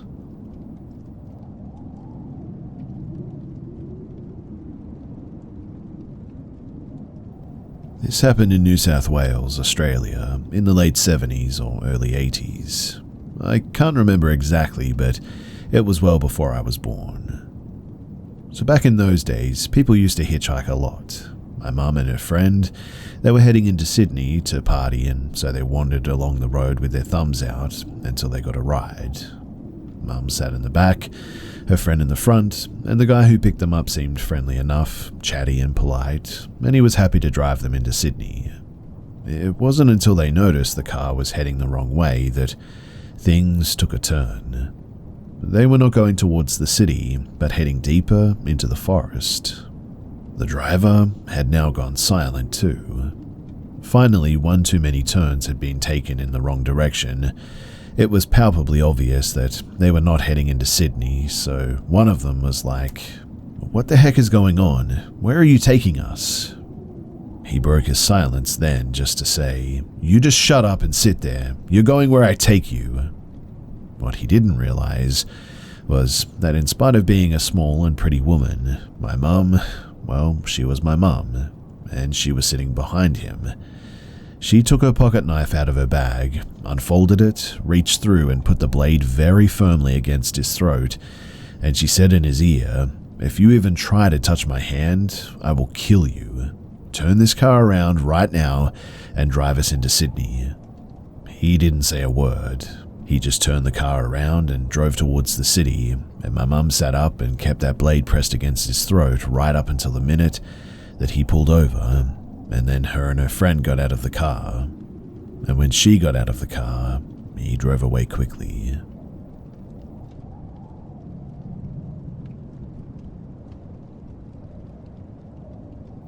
I live in Australia and we don't have much woodlands here besides a few that span on for a couple of 100 acres or so. Nothing like what Americans have.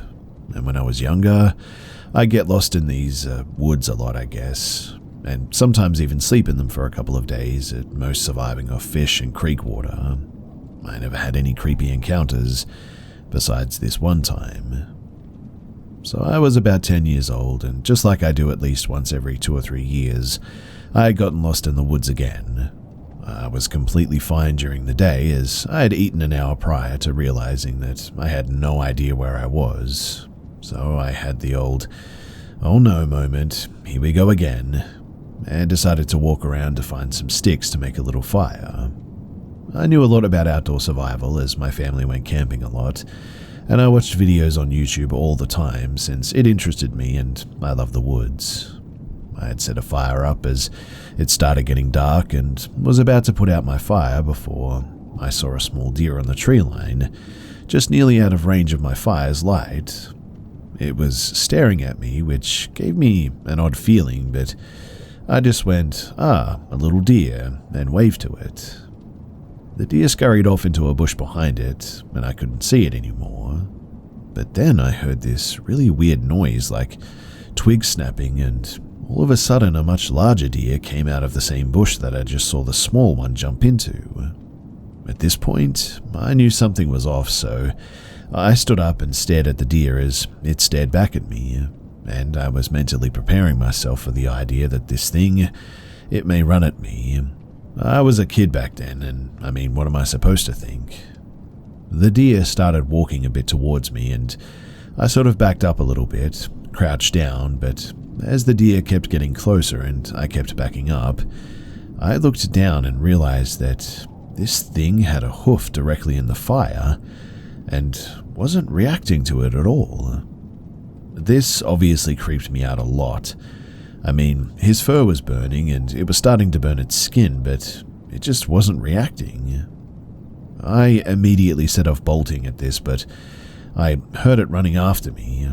Well, not really running, but fast enough to keep up with my little legs. I came over this small hill and jumped down into a bush to try and hide from it, and that's when it happened. The scariest thing that I've ever seen, and I remember it vividly. The deer's silhouette against the moonlight appeared, and as I stared at the deer, it let out this blood-curdling call that I've never heard from another animal before, and all of a sudden the silhouette started caving in on itself. I could sort of hear its bones snapping and flesh ripping, and this thing just kept getting smaller and smaller, and then suddenly it got much bigger, and I closed my eyes because I just couldn't watch it anymore. When I opened them, there was what appeared to be a man standing where the deer stood, or at least the silhouette of a man. He was looking around and then started calling out in his creepy, almost distorted voice, "Hello," and he repeated this for about 10 minutes while I just sat there in silence, refusing to answer whatever the heck stood just a couple of meters above me. The man then just walked off into the trees, and I heard that same awful snapping noise before it eventually faded away. Obviously, I didn't sleep that night. In fact, I stayed in that bush the rest of the night, terrified that this thing could still be lurking around the area, waiting for me to appear again. Once the morning came, I walked in a straight line until I reached a road that I recognized, and then I just ran home. I never did tell my family about this, as I feared I wouldn't be taken seriously, but I was completely terrified. In fact, I haven't been into the woods since that day, and I always just stayed home when my family went camping after begging them not to go. I'm 21 now. That incident was like 10 to 11 years ago, and I still remember that silhouette and the noise of the bones snapping. I've done tons of research, and my only conclusion to what happened is that I narrowly escaped a skinwalker. It was a horrific night, and it's something that I don't like to retell often. But if anyone has any other explanation as to what this could have been, then please do tell me, because I would love to have my mind put at ease.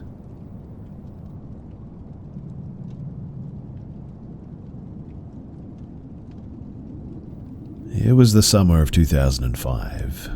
A friend of mine, Wayne, and I decided to spend the day fishing at Upper Swagger Lake in the Lost River mountain range of Idaho. Visited mostly by locals, this alpine lake is tucked up on the ridge overseeing two long, dry canyons on opposite sides. It sits just at the top of the tree line, providing an uninhibited view of the sky and surrounding mountain peaks. The fishing is usually pretty good, if you like golden trout, that is. Personally, I hate trout. They just taste like mud. But I do love fishing, and some of the best, most secluded lake fishing can be found on these high Idaho lakes.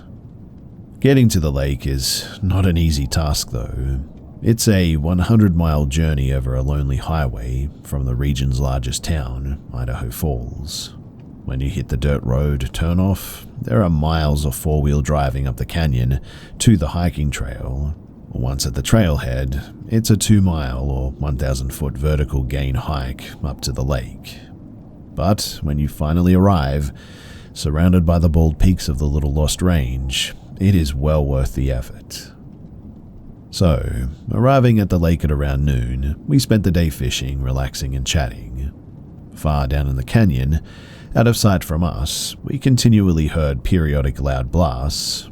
Growing up in the rural US, you get accustomed to people target shooting in public land, and that's what we concluded was happening below us. From the sheer thunderousness, we guessed that it was a larger caliber muzzle-loading rifle. The blasts were paced out long enough, though, that they had to be manually reloading their guns. The shots reverberated and echoed throughout the canyon, though. Whoever was down there was definitely having a bit of fun with their rifle. Unperturbed by the cacophony down in the canyon, we continued fishing, only momentarily reminded of the explosions as they continued to occur throughout the day. The fishing was actually really great that day, and the day just seemed to really flash by us. But before we knew it, the sun was cresting on the mountains, and so we headed back to camp for the night. Wayne had caught his limit towards the end of the day, while I had been releasing mine. We settled down at the campfire, and we watched the sun sink behind the mountain peaks as Wayne cooked his muddy fish up. It was twilight now, and aside from the crackling of the fire, it was a quiet evening. The sky was absolutely clear, and we watched as the stars twinkled into existence in the sky. Our relaxation, though, was interrupted by yet another one of those thunderous explosions, only this time it was much closer to us. That was weird.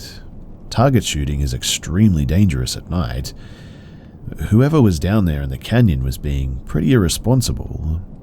Wayne nudged me with his elbow and motioned for me to look in the direction of the sound that the last explosion came from. And while not directly visible to us, there was a light down in the mountain. It was illuminating the whole canyon.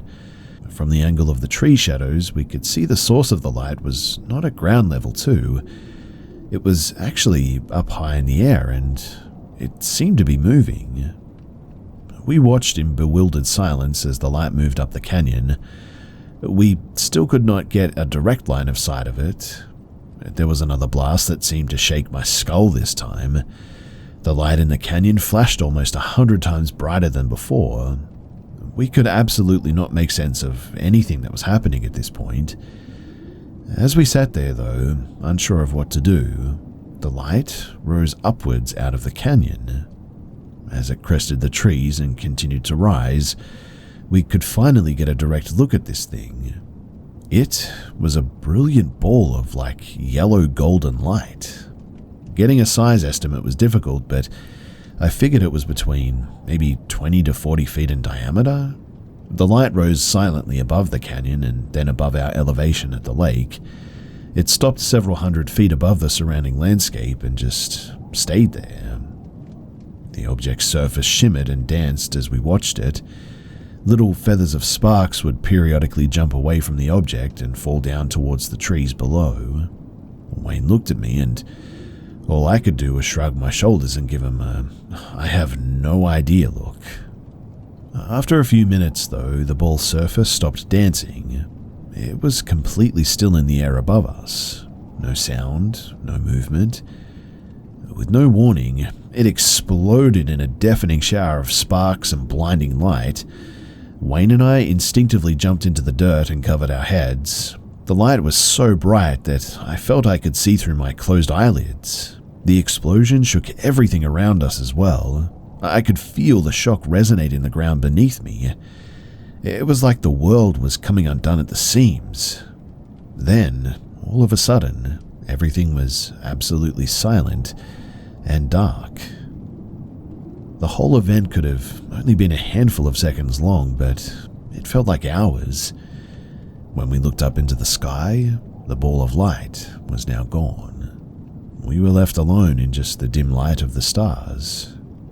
Picking myself up out of the dirt, all I could say to Wayne was, "What in the heck was that all about?"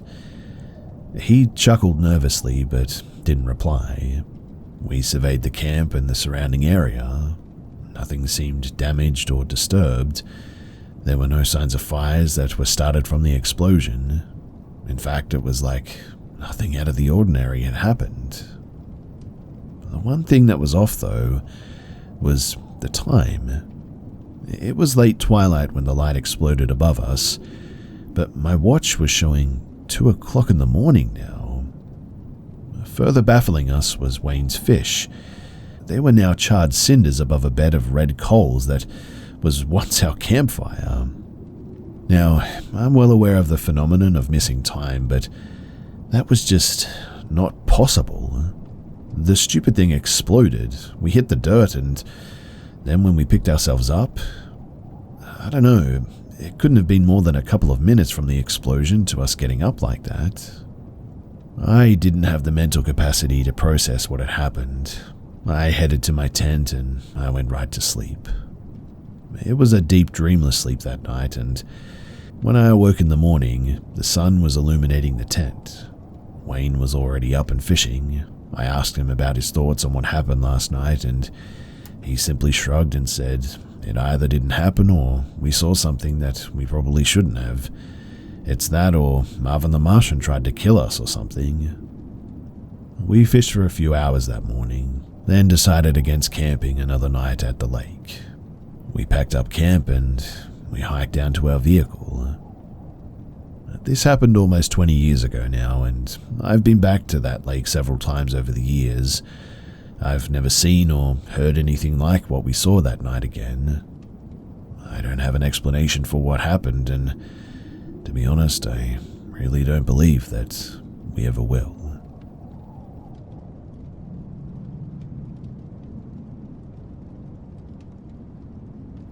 This is a story that I still get chills looking back on, and for 2 of our dogs, honestly, they saved our lives that night and they deserve some recognition. So this whole thing happened when I was maybe 12. I'm nearly 17 now. Me and my sister, who was 14 or 15 at the time, were staying home alone while our parents were at my little brother's hockey game. We lived in a fairly safe neighborhood. Hardly anything ever happened. Everybody knew everybody, and almost everybody got along pretty well and liked each other. So we felt safe as we didn't have a reason not to, really. Our front door was locked, our back door was locked, but our side door didn't lock at that time because it was broken.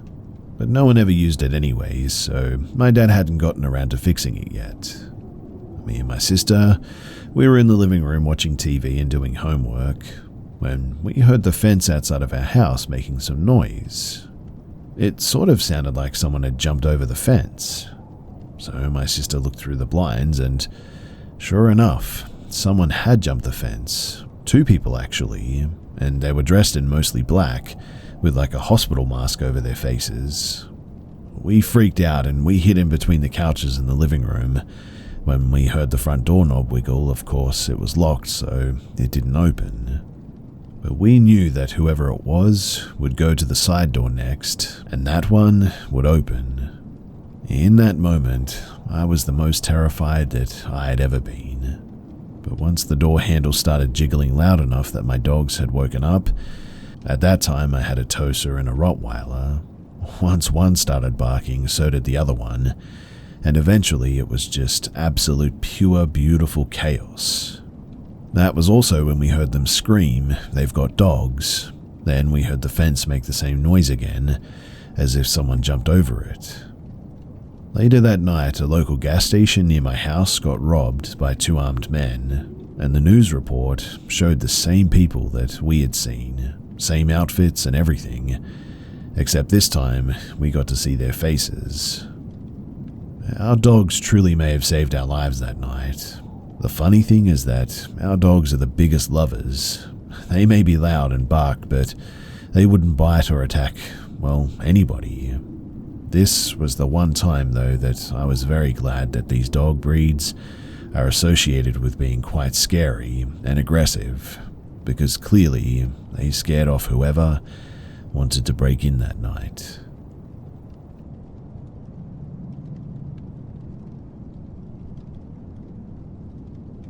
I've been working as a property agent in the UK for the past 8 years, selling and renting all sorts of property. And over the years, I've had a few experiences that I couldn't quite explain, and I thought that I would share one of them. So this story happened around November of 2018. I remember because earlier that day, a colleague and I had started filming that year's Christmas videos to go on our company's social media. Each year we'd recreate a scene of a Christmas movie, and that year was the dance scene from Love Actually. Anyway, I'd been asked by my manager to go and take a photo of a house that we'd just been given the go-ahead on the rent. The house was a 3-bedroom Grade 2 listed mid-terrace from around the 16th century. For anyone not knowing, a Grade 2 listed property basically means that it's old and has a lot of original features that can't be changed without special permissions. This was the first time that we'd let the property for the landlord and the tenant before we later found out that he had left the property while still in the contract, within the first 6 months. Now, I knew something wasn't right as soon as I set foot in the property. Everyone gets times when the vibes are off, and I'm not someone who claims to be in touch with their spiritual side or anything, but the atmosphere when I went in was just downright hostile. I was already a little spooked, but I had a job to do, so I opened up a playlist on Spotify, hit shuffle, and started turning the lights on. I have a bit of a system when photographing a property too. Lights on, photograph, measure the room, lights off. The house was your standard layout too. Living room, kitchen, dining room downstairs, 3 bedrooms and bathroom upstairs, with another flight of stairs up to the loft, attic for my American friends. The downstairs I did just fine, trying to ignore the bad vibes by singing along to my probably ABBA or something that I don't remember. But what I do remember, though, is my trip upstairs. As soon as my foot hit the first step, this overwhelming urge that something was wrong surged through my body. I started singing louder, trying to distract myself, and another few steps up, I was hit with another surge of fear. I tell myself that the upstairs must have been in some sort of dead zone, because it was at this stage that my phone decided that the songs that it had no problem playing 10 minutes ago suddenly needed buffering, meaning that my ABBA was now playing in fits and starts. I fought against my body to get up to the top of the stairs, and when I did, my eyes were drawn to the door to the attic stairs, which lay ajar, and as soon as I did, I was done for. The room beyond the doorway was cloaked in darkness due to the lack of lights being turned on, and the fear that was pushing through my body just took over me. I stood there, paralyzed. I couldn't even blink or take my eyes off of the shadows that lay beyond the doorway. My lungs became like cement as I struggled to catch my breath, my words now breathless. I stood there for what felt like an hour before my phone started to ring. It was the office. We have office protocol to check in if we've been longer than expected. I fumbled to find the answer button, eyes still fixed to the darkness. I hit answer and managed to struggle out a help. This house was walking distance to the office, so it wasn't long before my colleague arrived to check up on me. As soon as I heard his voice call out my name, I felt the weight lift immediately, and I cried out his name in response. I ran downstairs to meet him, and the music returned far too loud, which gave us both a bit of a shock. We both got out of there, and not even checking if the door was locked properly. It was one of those Yale locks that auto-lock when you pull them, so it was fine. We headed back to the office. On the walk back, I noticed a pain shooting across my neck, though, and when we got back to the office, I checked to see 3 long scratches running diagonally across my back. This made absolutely no sense to me. I explained what had happened to the others in the office, and my manager told us that she had had a similar feeling when she met the landlord. Maybe because she was with someone it wasn't as scary, but after that we made sure that whenever we visited that property that we were always accompanied. I'm not sure what actually happened to that house in the end. Surprise, surprise, we struggled to find people who could live in that bad vibe house, and The landlord gave it another agent to try and sell in the end. Not long after, I moved to another company as well and onto other properties, which I was grateful for. Like I said, I've had other experiences too, but this was definitely the scariest, and perhaps the strangest too, with the scratches appearing just like that. Maybe one day I'll share the other stories if people are interested, but in any case, thanks for listening.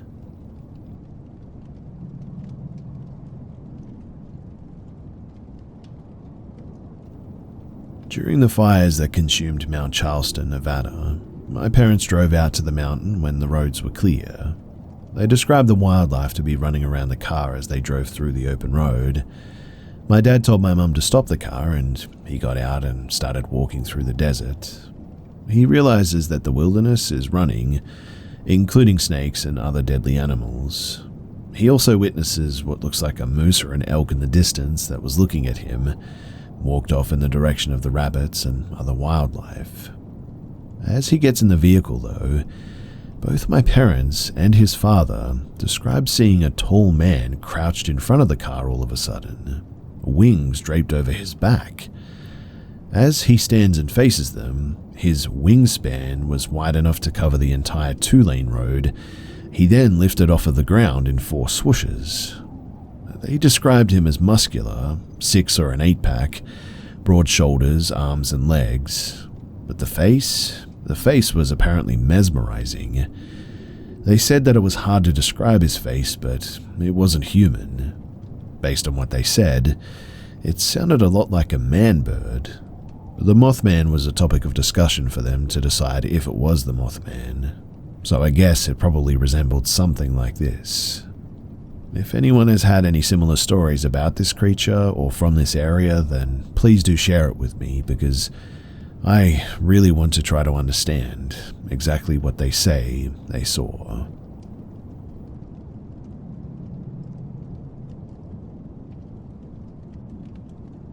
This happened when I was 16, maybe 17, in the woods of Leelanau County, Michigan. So I was on vacation with family in northern Michigan when we visited a family friend who had lived in the center of the county in a dense forest.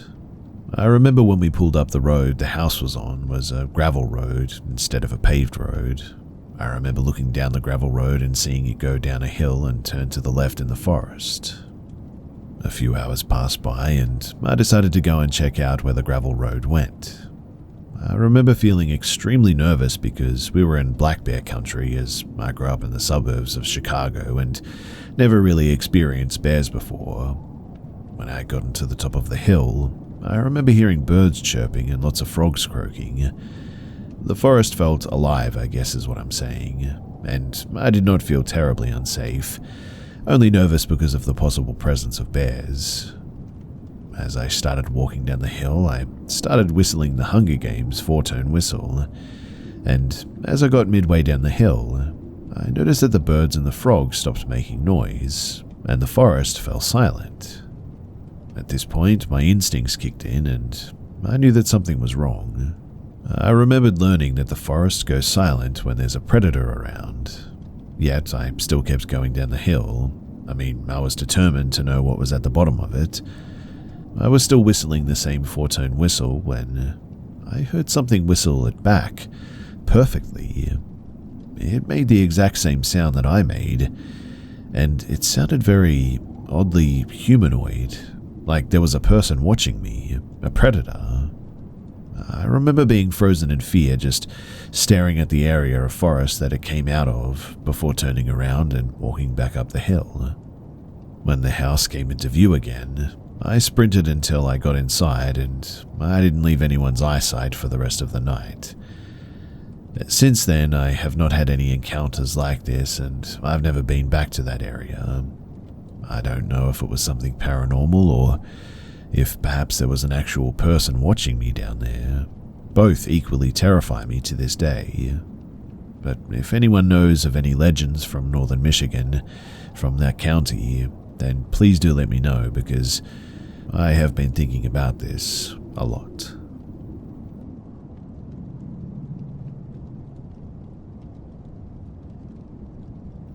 So I want to preface this by saying that I've always been more of a skeptic when it comes to the paranormal. I would consider myself one that leans more towards a grounded science view, and one that wants to believe but would need to experience it myself to actually believe. I'm also aware that sharing this is going to yield some amount of confirmation bias, since most here I would assume are going to lean towards believing, but maybe not, who knows. Anyway, a bit of background. My dad's side of the family lives in a home that eventually became the place of death of my nana. She went into hospice when her health deteriorated enough and eventually passed peacefully in her home on the first floor living room in a hospice bed that was set up specifically for her. Nothing weird ever really happened after this to my knowledge as well. Anyway, fast forward to a few years back, my dad has inherited the home and has moved back from across the country with a cat and has since adopted a second cat. Over a few years, I was able to work towards mending things with him, born of a complicated past. Just this summer, though, his health took a rapid turn and he became essentially bedridden and a fall risk, so we sort of set up a bed for him downstairs in the same area that our nana was in. Unfortunately, he passed just a few days ago and I'm now grieving. He passed away not in the home, but in the hospital. It's also important to say that he was home literally the day before, and in one day he went to the ER and he passed away the following early morning. I've been going over daily to start sorting through important paperwork and taking care of his cats. It was tough going into the house the first time, and I always give a "Hey Dad" greeting coming in, knowing that I won't get a reply, but it's just part of being open and vulnerable in my healing, and I did it prior to his death. And no, this story doesn't lead to hearing a greeting back or anything. But the first night there, just the prior night to sharing this and the encounter, was uneventful, but I bawled my eyes out at the foot of his bed and pretty much every room in the house as well. Before I left, I laid in his bed downstairs and the cats jumped up to join me for snuggles. This evening though, at 8 p.m, I went over and conducted some of the goals that I had. When the goals were done, I did what I did the previous evening and laid down in his bed. His two loving kitties joined me and I was sending text to my mum, and this is when it happens. So I'm laying there and suddenly this full body chill just hits me.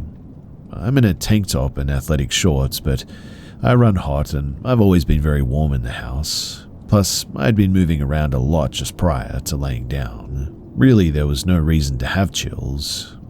Anyway, I get the chills, literally covered in goosebumps head to toe, hair standing at attention every inch of my body. And right at this moment, which happened within seconds, both of the cats reacted like lightning fast and raised their heads and were looking like something startled them. Chills are one thing, right? But the reaction of two furry friends at the exact same time, this is what really sold it for me. All three of us laid there. I wasn't exactly scared, and I don't scare easy these days, but it definitely had me shocked and rattled a bit, unable to process what the heck is happening, so it's difficult to articulate the exact emotion that I was experiencing. But I started to communicate as if it was my dad telling him how much I loved and missed him. Then I realized that maybe this is my nana. Then I pretty much just said, "Whoever this is." The whole time though, I felt this full body feeling of something being there, and the cats were also still more or less focused on whatever this thing had their collective attention on.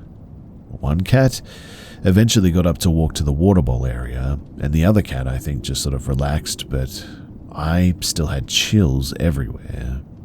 After this, I got up feeling a bit uncomfortable with the realization that my world and possibly entire system of non-belief was perhaps shattered at this moment. I had chills and bumps the entire time that I brought items to my truck outside, getting ready to leave and forget something inside. I was half expecting to see something when I went back in and was on the edge and moving a bit quicker at this point. So I said my goodbyes and departed, unable to explain or rationalize any of this. I shared this with my wife as soon as I got home, and my 4-month-old as well was staring wide-eyed, looking captivated the whole time. It was actually pretty cute. I also will be sharing this with my mum and sister tomorrow, and had simply texted them saying that something happened. I can't explain and I need to share this. But if you have any input or thoughts, questions or comments, then they're all welcome. Thanks for hearing me out. I guess I'm not as skeptical anymore and think that it was either my nana or, wishfully, my dad coming back to his home. And as a reminder, Nana passed away in the home, but Dad passed away in the hospital. He spent a lot of time in this very bed, though.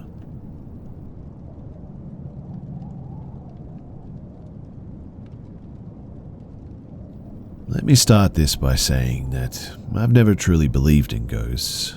I never wanted to, nor drew any interest into believing in the paranormal, until me and my wife moved into our new home at the start of the year. We live in a nice area. The house isn't too old and we're in Michigan. When we first moved in, there was absolutely no reason for us to believe that it was haunted. About 2 months went by and we started to experience things that could be written off as natural, I guess, such as lights turning on, electronics turning on or off, or curtains moving. We blamed it all on faulty electricity wiring or breezes, and didn't think too much of it, other than making a few jokes about it being haunted. Eventually, though, things escalated, and boy, did they escalate quickly. The first big encounter that we experienced was our bedroom door slamming shut while we were watching a movie downstairs, and it was loud enough to rattle the paintings on the living room wall, so of course we ran up to check what happened. When we opened the door, the bedding was off of our bed when it was originally tidy, and the curtain pole had fell off the window. We didn't think too much of this, as we believed that it fell off due to the door being slammed, since our paintings rattled downstairs as well, but I thought it was worth a mention. Anyway, we got spooked by this obviously, and this would now happen regularly. It was never a different room too, always the main bedroom, the door being slammed during the day and at night, things being in places that we didn't leave them, pillows on the floor, etc. Before I mention this next part though, I just want to ensure that you know that my wife has never ever experienced sleep paralysis in her entire life, until one night in April where she woke up and saw a tall figure that resembled a human but wasn't. The figure didn't move. She described it as just standing still, watching in the corner of the room. This freaked her out enough that she woke me up and we both had to sit and watch a movie until she could feel comfortable enough to fall asleep again. Things didn't stop there though. They got more aggressive, I guess. We haven't been physically harmed, well, yet, but things would be thrown, paintings dropped off of the walls, pillows thrown across the room again, bottles of deodorant being slammed off of walls. It's to the point where I'm mentally drained of coming home from work and knowing that there's a huge mess to clean up when I get there. So, my question for all of you is, what can we do? What is this thing that is doing all of this, and why? I mean, our house isn't that old. I'd say the 60s or 70s. We live in a nice area, so why would it be haunted? I'm really hoping to get closure here, and I understand that most people won't believe anything that I've said, but we are so mentally drained at this point, and we can't afford to move, so I'm desperate. Please, if you can, help us. I fear that things are only going to get worse from this point too, and physical. Is this a warning? Is this just getting started? Anything. Any help, please.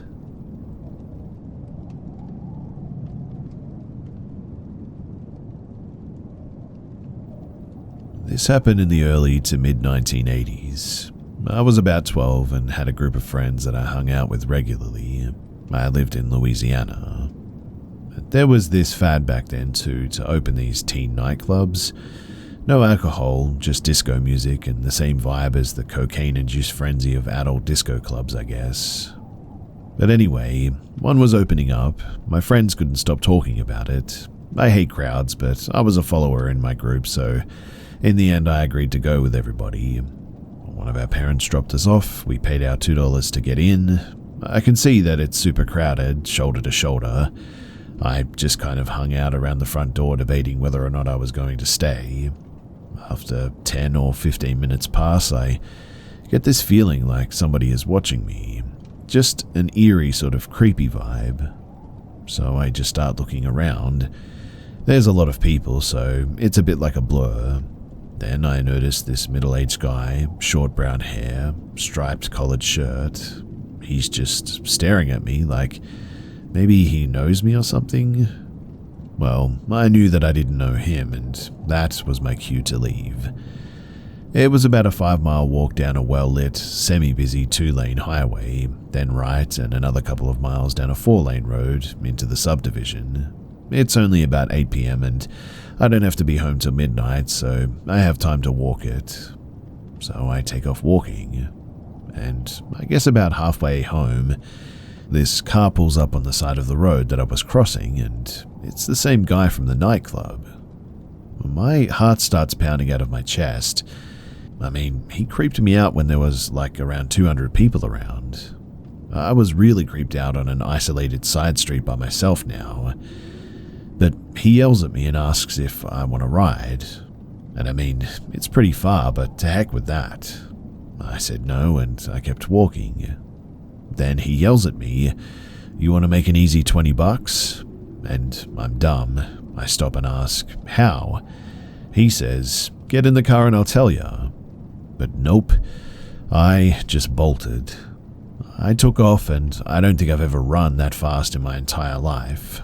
I ran the last 3.5 miles full speed without stopping and without looking back. I made it home, ran inside the house, and straight to my room. I didn't even think to look back, since if he was following me, but if he came here, at least my dad was in the living room at this point.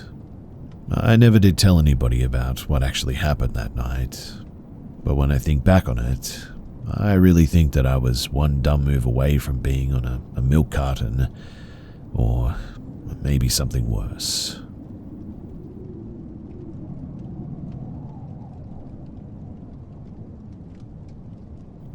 Almost 10 years ago, I was in a relationship with this guy, his name was Craig, who claimed that he had a spirit that had been following him around since early childhood. According to Craig, it never caused any physical harm. It just sort of clung to him and would occasionally reveal itself in bizarre ways.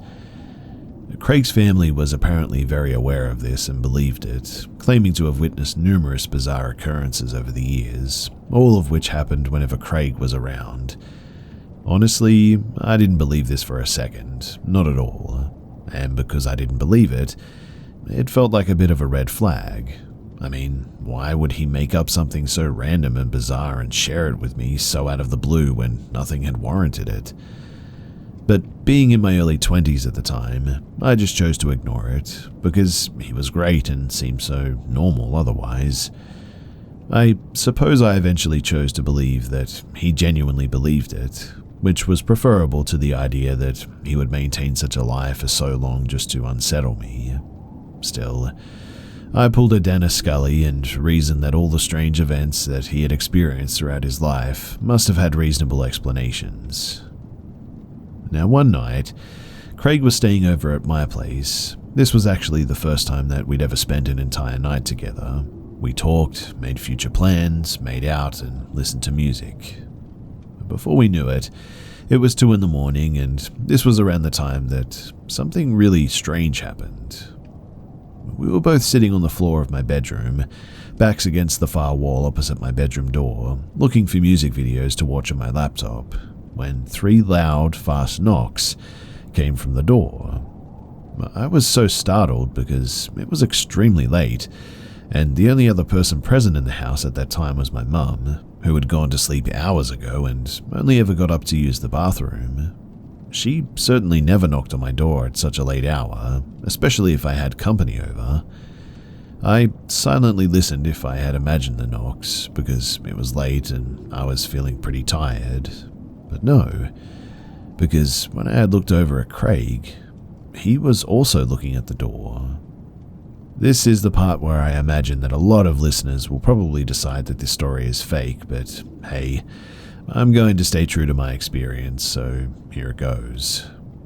So right before I'm about to call out to my mum, I hear a very angry male voice call my name, similar to how an angry father might shout at their child for breaking something valuable. It took Craig and I several minutes to finally muster up the courage to stand and creep over to the door. Before that, we comically stayed pressed against the wall, silently staring at the door and occasionally glancing at each other. I pressed my ear against the door and didn't hear anything, so I eventually opened it, but not before retrieving a golf club from my closet, and saw nothing. Just a normal dark hallway. Craig and I proceeded to check every spot in the house, even opening closet doors, and in the end we found nothing. While we did this though, I remember feeling like eyes were burning into me, as if someone was angrily watching and judging my every move. It had given me goosebumps, but because we didn't find anyone, I shrugged away that feeling. When Craig and I finally got into bed shortly after, I expressed feeling very creeped out, naturally. Craig, though, nonchalantly replied something to the effect of, "I told you, I have a spirit that follows me around." I had been really unnerved by this reply. He had said it a little too matter-of-factly for my liking. Anyway, fast forward several weeks when Craig is sleeping over at my place again. We were hanging out in the kitchen shortly after midnight when Craig received a call from his sister. He decided to step out into the backyard for the call. It's worth noting too that the backyard connected to the kitchen via a large sliding glass door, so I could see him at all times, so long as I remained in the kitchen and he stayed by that door. It's also worth noting too that the kitchen sink had a very large window directly above it, a window that looked out to the side of the house. I mention this because I decided to wash dishes while Craig took the call.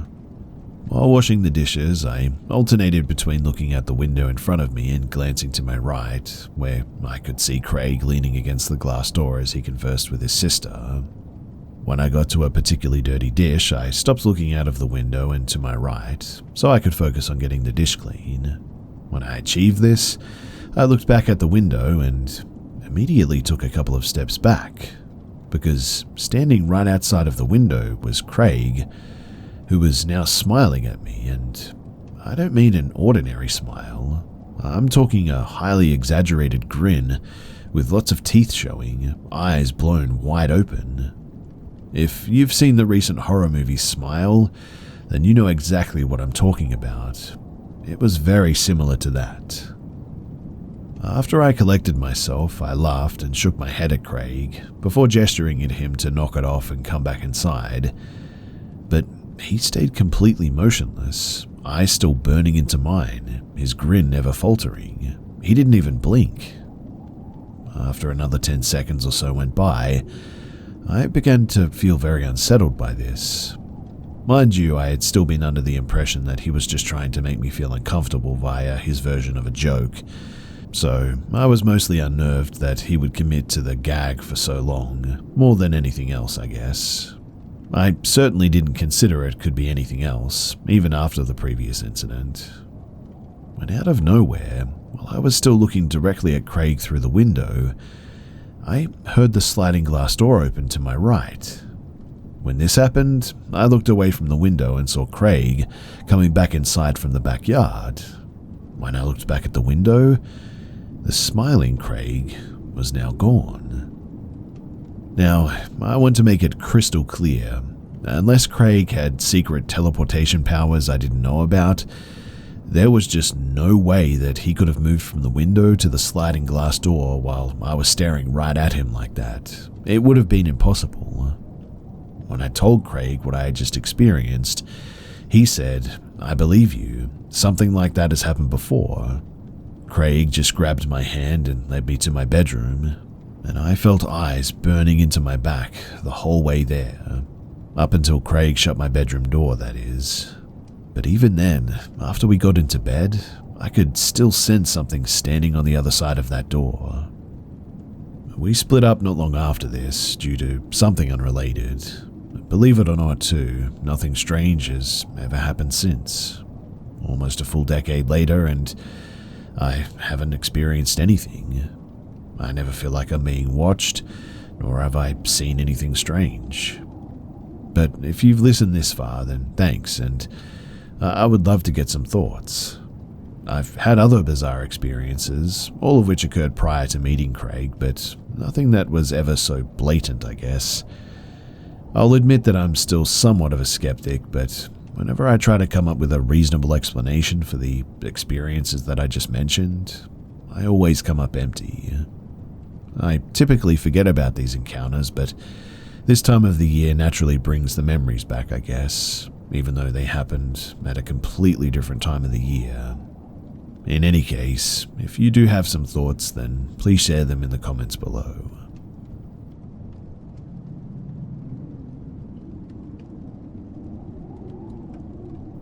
When I, female and 33, was 20 years old, not too long after the 2007 housing crash, my family and I moved into a house in Martins Ferry, Ohio.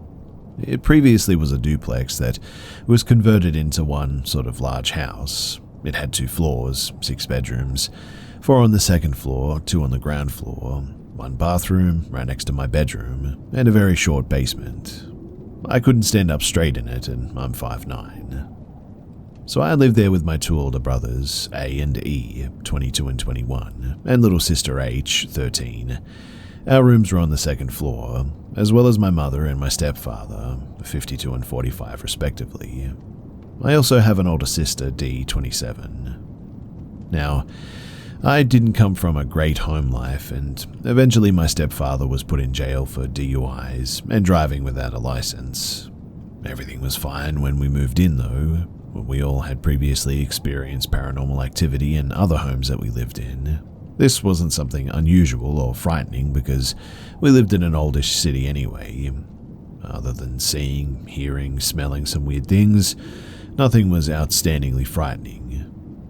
Dee lived with her husband at the time, along with their 2 small children. Her husband was financially abusive and was also an addict who got Dee addicted as well. And one day, Dee called me crying because her husband had spent all of her money on drugs, left her car on empty, and had left her alone at home with the children, and they had no food to eat. I spoke with my mother, and we came up with a game plan to get my sister out. I advised her to pack up everything she could fit in the car, pack up the kids, and meet me at the gas station. She lived a short 20-minute drive away across the river, and I met her at the gas station, and while I filled her car with gas, I hugged her as she cried. I bought her a pack of smokes, and we both drove back to the house. What we didn't know was that Dee was just starting into the worst few years of her addiction, and due to all of the negative energy, something dark seemed to have attached to her as well. The first thing that I remember was just how dreary the house felt after she had moved in. She eventually was fired from her job as a nurse because she had been caught stealing meds from her patients.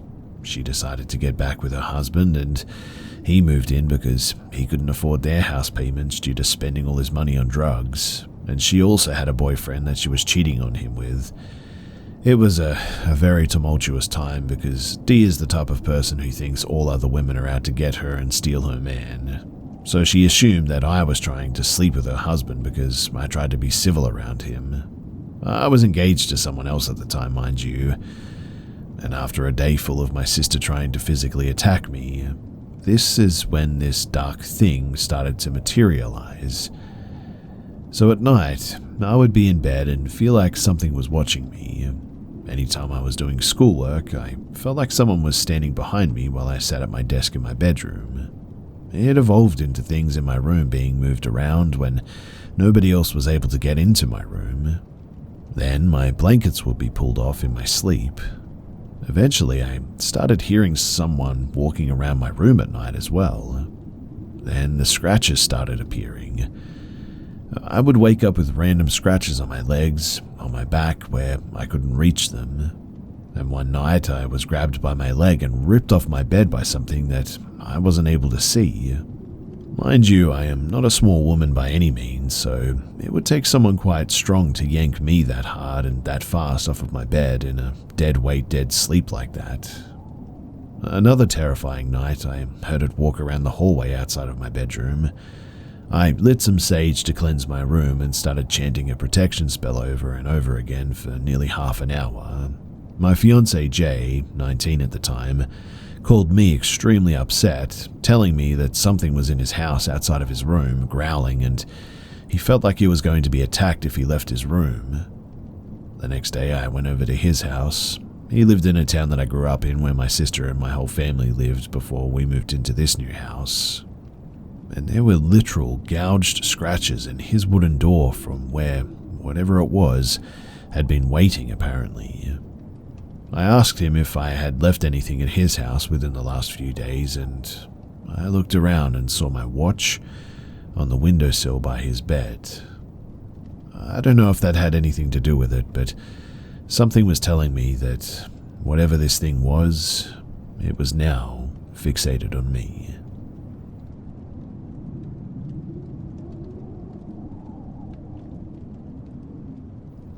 So I am a skeptical believer of these sorts of things, a doubting Thomas type, if you will. However, as a kid, I did used to see shadow people all the time and have heard strange things, i.e. what sounded like parents' voices calling me from downstairs, even though my parent was sitting right next to me upstairs. But when I was in college a few years back, I had a strange encounter in my dorm room. My roommate was in the room as well. It was late and I was sleeping soundly when I randomly woke up for whatever reason. I don't know why, but I sat up and at the foot of my bed, in the pitch dark, was a man. He was completely shadowy with glowing red eyes just sitting and staring at me. I remember locking eyes with him for a split second and sort of giving a weak scream. I instantly hid under my blankets, because that will protect you from supernatural entities, right? And waited a few moments before peeking out from beneath the blankets. And he was still there, staring at me. I don't remember what really happened after that, to be honest. I think I just fell back asleep with my head under the blankets. My roommate said that she didn't hear me scream or anything, so I really don't know what to think of it. Maybe hiding under the blankets does help after all. I talked to some of my friends about it though, and they said that I must have been dreaming, but I really don't think so. I mean, I felt wide awake after locking eyes with whatever that thing was. My heart was racing quickly too. But what was that thing? Was it the Hat Man that I've heard stories about? Has anyone else experienced this, or should I be concerned? Anyway, a few years later, this is completely unrelated, I think. I was visiting an old cemetery in Richmond, VA, and came across a grave covered with evil eye necklaces, rose quartz crystals, and the like. I was intrigued and went to take a closer look. There was a jar at the foot of the grave with a picture of a lady inside and a bunch of broken mirror shards. I really don't remember if I heard the whispering before or after I noticed the jar, but I remember hearing whispering near my ear, of like voices speaking rapidly. I was alone in this part of the cemetery, but my idiot self for some reason said, "Hello, anyone there?" and the whispering got closer. For some reason, and I don't really ever touch things in cemeteries, I felt really compelled to touch this jar, and stranger still, despite how terrifying this situation was, I couldn't bring myself to feel afraid. My brain was screaming for me to run, but my heart and body were just perfectly calm. In fact, in the end, I sort of had to force myself to run, and it felt like I was running in a dream almost. The grave had this sort of magnetism to it, and the air felt sort of pressurized as well. As I ran, my foot started hurting like I'd sprained it. It didn't stop hurting until I made it back to my car and eventually drove home. But my question for all of you is, what does a jar with broken mirror shards mean? I have asked my witchcraft practicing friends and they aren't sure. They just said that the situation was bad and dangerous and that I probably should just not go back there. But have any of you guys experienced anything like this, and what does this all mean?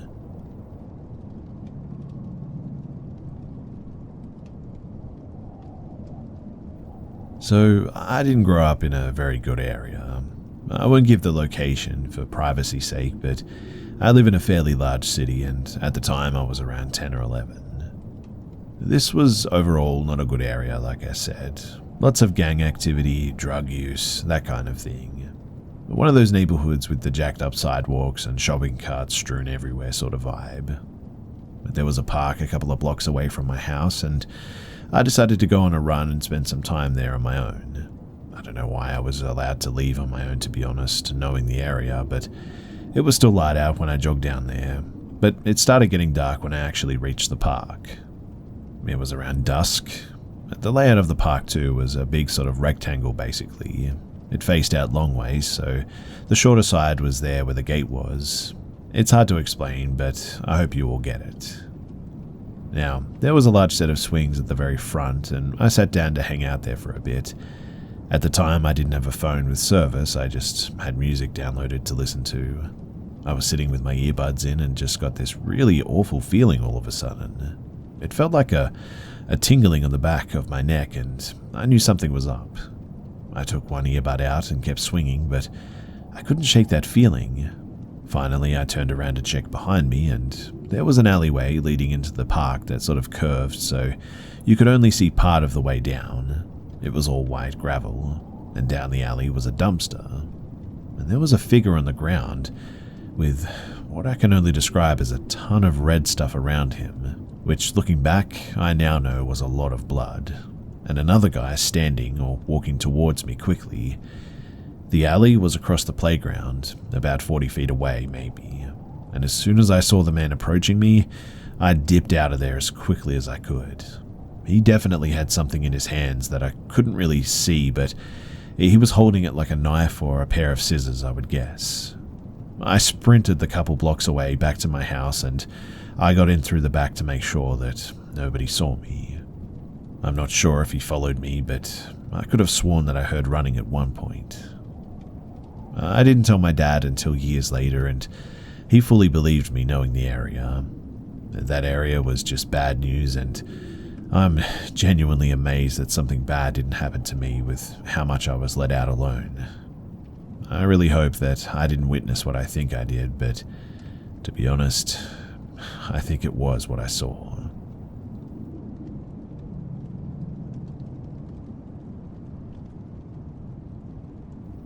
So one day last year, I was hunting on a ground blind on the outskirts of a field, about 20 yards from a stream. On the other side of the creek was a massive uphill slope completely covered in trees. We call this area the thicket, and this property is roughly 2 hours northeast of Atlanta, GA. This particular day wasn't very active by any means. Had been in the blind about maybe half an hour and hadn't seen a deer yet. I heard something walking slowly down the hill behind me though, about my 4 or 5 o'clock, and just stopped right about the time it gets to the creek. It sounds heavy as it walks, so I'm expecting to see a deer, as there aren't really any other good-sized animals in the area. There have been bears sighted on the small road the property lays on, but it's always a big local story, and I've been living here for like 30 plus years and never seen one. Anyway, it's quiet for a moment. Then all of a sudden I feel something hit the top of the blind, about the size of an acorn maybe. I'm under a small tree, so I don't think much of it, but after about 30 seconds, it happens again. The nature of these occurrences leads me to believe that something didn't fall on the blind. Something was thrown at it. Now is about the time that I start asking questions. I didn't have time to ask many though before it stepped into the creek, and I can hear water splashing around. As a confirmation as to just how big and heavy this thing is, it was splashing a lot, whatever it was. I finally work up the courage to stand up in the blind and look out the back window flap to see if I can see my assailant. But there's nothing there, and the noises suddenly stop. I sit back down, wondering what the heck is going on behind me, and starting to get a tad bit unnerved. That's when I hear its grunting, and It makes these concerning vocalizations and once again starts stomping around in the creek.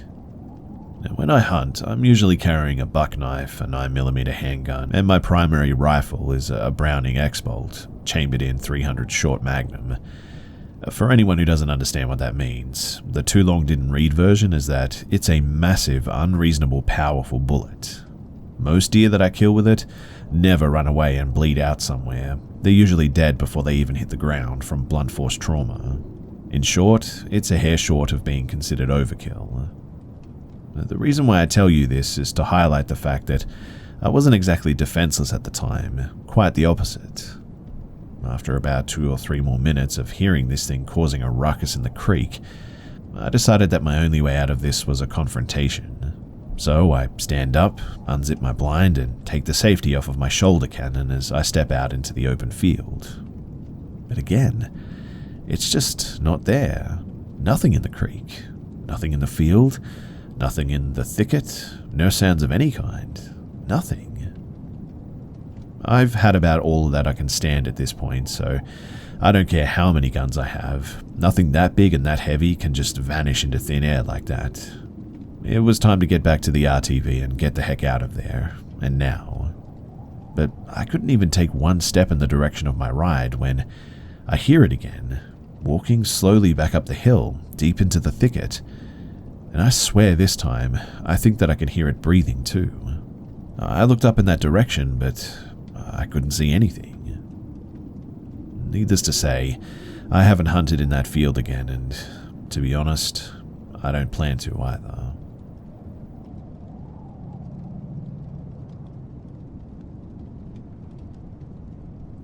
I currently live in the middle of a duplex-style 6-unit apartment complex.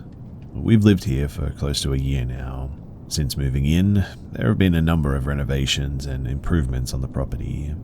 The previous owners of the establishment were of Japanese origin, and the family had several graves on the property too. They owned the land for decades and were actually forced to sell due to the economy. On both sides of our unit, our immediate neighbors are a Catholic old woman, and on the other side is a family recently immigrated from Mexico. Not to mention too that the land that I live on is in western Pennsylvania, and there are several Native American burial grounds surrounding me as well. I give this context to explain where some of my recent research has factored in. So, after moving in, me and my wife have experienced doorknobs leading outside the house wiggling late at night, and just an overwhelming sense of dread when on the property outdoors at night. There have been some headaches and nightmares following this as well. We had some doors locked on their own, and including the bathroom one, which luckily has one of the sort of coin unlock safety features on the outside. I don't know if you know what I'm talking about, but we could still get in. But we've also heard strange deep groans coming from the large field outside, which we originally chalked up to deer mating in our area. All of this was pretty easy to pass off, as we're semi-skeptical and don't really often jump to paranormal conclusions, I guess you could say. That was until our roommate moved in. Since then, both me and him, both of us being men, have experienced a growling entity, is all I can say, in the lower level of the building. We both have described the sound almost perfectly despite being alone when hearing it. The doorknobs have been rattling more frequently and violently, even on days with no wind, which has started to debunk my previous conclusion. The growling that we hear is sort of a mix between maybe a dog and a painful groan. It's happened several times all around 3 a.m, and we also both have a habit of waking up around that time with no explanation or outside noise interference. I personally have experienced an overwhelming amount of dreams that involve being followed, chased, watched, or otherwise tormented by strange humanoid creatures. All of these began within the past few months too. Now, while the probability that this spirit is that of a previous tenant or perhaps a Native American possibly buried somewhere near the property, I personally believe that this is of Japanese origin, possibly a member of the family that used to own the property. I get the feeling of abandonment and anger due to the changes made to our residence. I've tried to do the usual salts and sage, prayers and protection rituals, but honestly, nothing has reduced the activity. I am willing to coexist with whatever this is, but with the locked doors and objects being moved, it's starting to feel as if whoever this is or whatever it is does not entertain the idea of our presence. If anyone has any idea of what this might be or why conventional methods are just not working, then feel free to leave it in the comments, because I'm interested to see if there's something that I might be missing.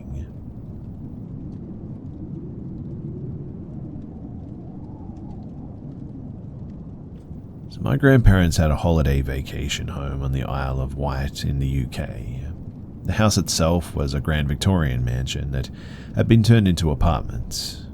My grandparents had the ground floor apartment that included the garden with a sea view from the cliff tops, and it was really beautiful. Now, I have a large family, and we all stayed there regularly together or with our separate families. And over the years, family members had seen things like apparitions in the hall, an apparition of a Victorian lady walking across the garden. A few people had witnessed the wardrobe fly open in the middle of the night, but I personally had not seen or heard a thing over 20 years. My grandparents were getting older, and they wanted to sell their holiday home. For the last night that I stayed there with my family, my parents were in one bedroom and my brother and sister were with me in another. There are 2 beds, a wardrobe in the room, along with an ensuite shower. During the night, my younger brother, 12, got up and started sleepwalking. The first and only time, he's now 31. He stood in the ensuite and kept repeating that he had to go to work. My brother hated that ensuite from a baby, and it was dark, creepy, and had no windows. He would never use it. So I guided him back to his camp bed and we both went back to sleep. Later in the night, I woke up because I heard a loud banging sound. I looked around and I saw my brother and sister sleeping. The banging continued. I looked behind me where the sound was coming from and saw the headboard was moving back and forth from the wall. I then realized that my bed was in fact shaking. The room suddenly became blacker than black. Hard to explain, but I was so petrified, I think, that I must have just passed out, because I really don't remember trying to get back to sleep or anything. I just remember waking up in the morning. When I got up, though, I told my siblings at the breakfast table. My brother said that happened to me, and he said years before the same thing had happened to him, but he kept screaming for Mum and Dad. He said the room got darker too, and he had never told anyone the story, because obviously he thought that no one would believe him. He's an adult now and still doesn't believe that it was paranormal and that it was probably just his imagination. But I personally just really can't explain what happened that night. I mentioned about my brother sleepwalking as it was so out of character for him, and it just felt like part of all the weirdness that night. I don't think that it was sleep paralysis, as I distinctly remember moving around in the bed, but I would love to hear your thoughts. Malevolent, or perhaps playful? I normally lose people when I get to the bed shaking bit. I know it sounds far-fetched, but it really did happen, and I still have no explanation for it.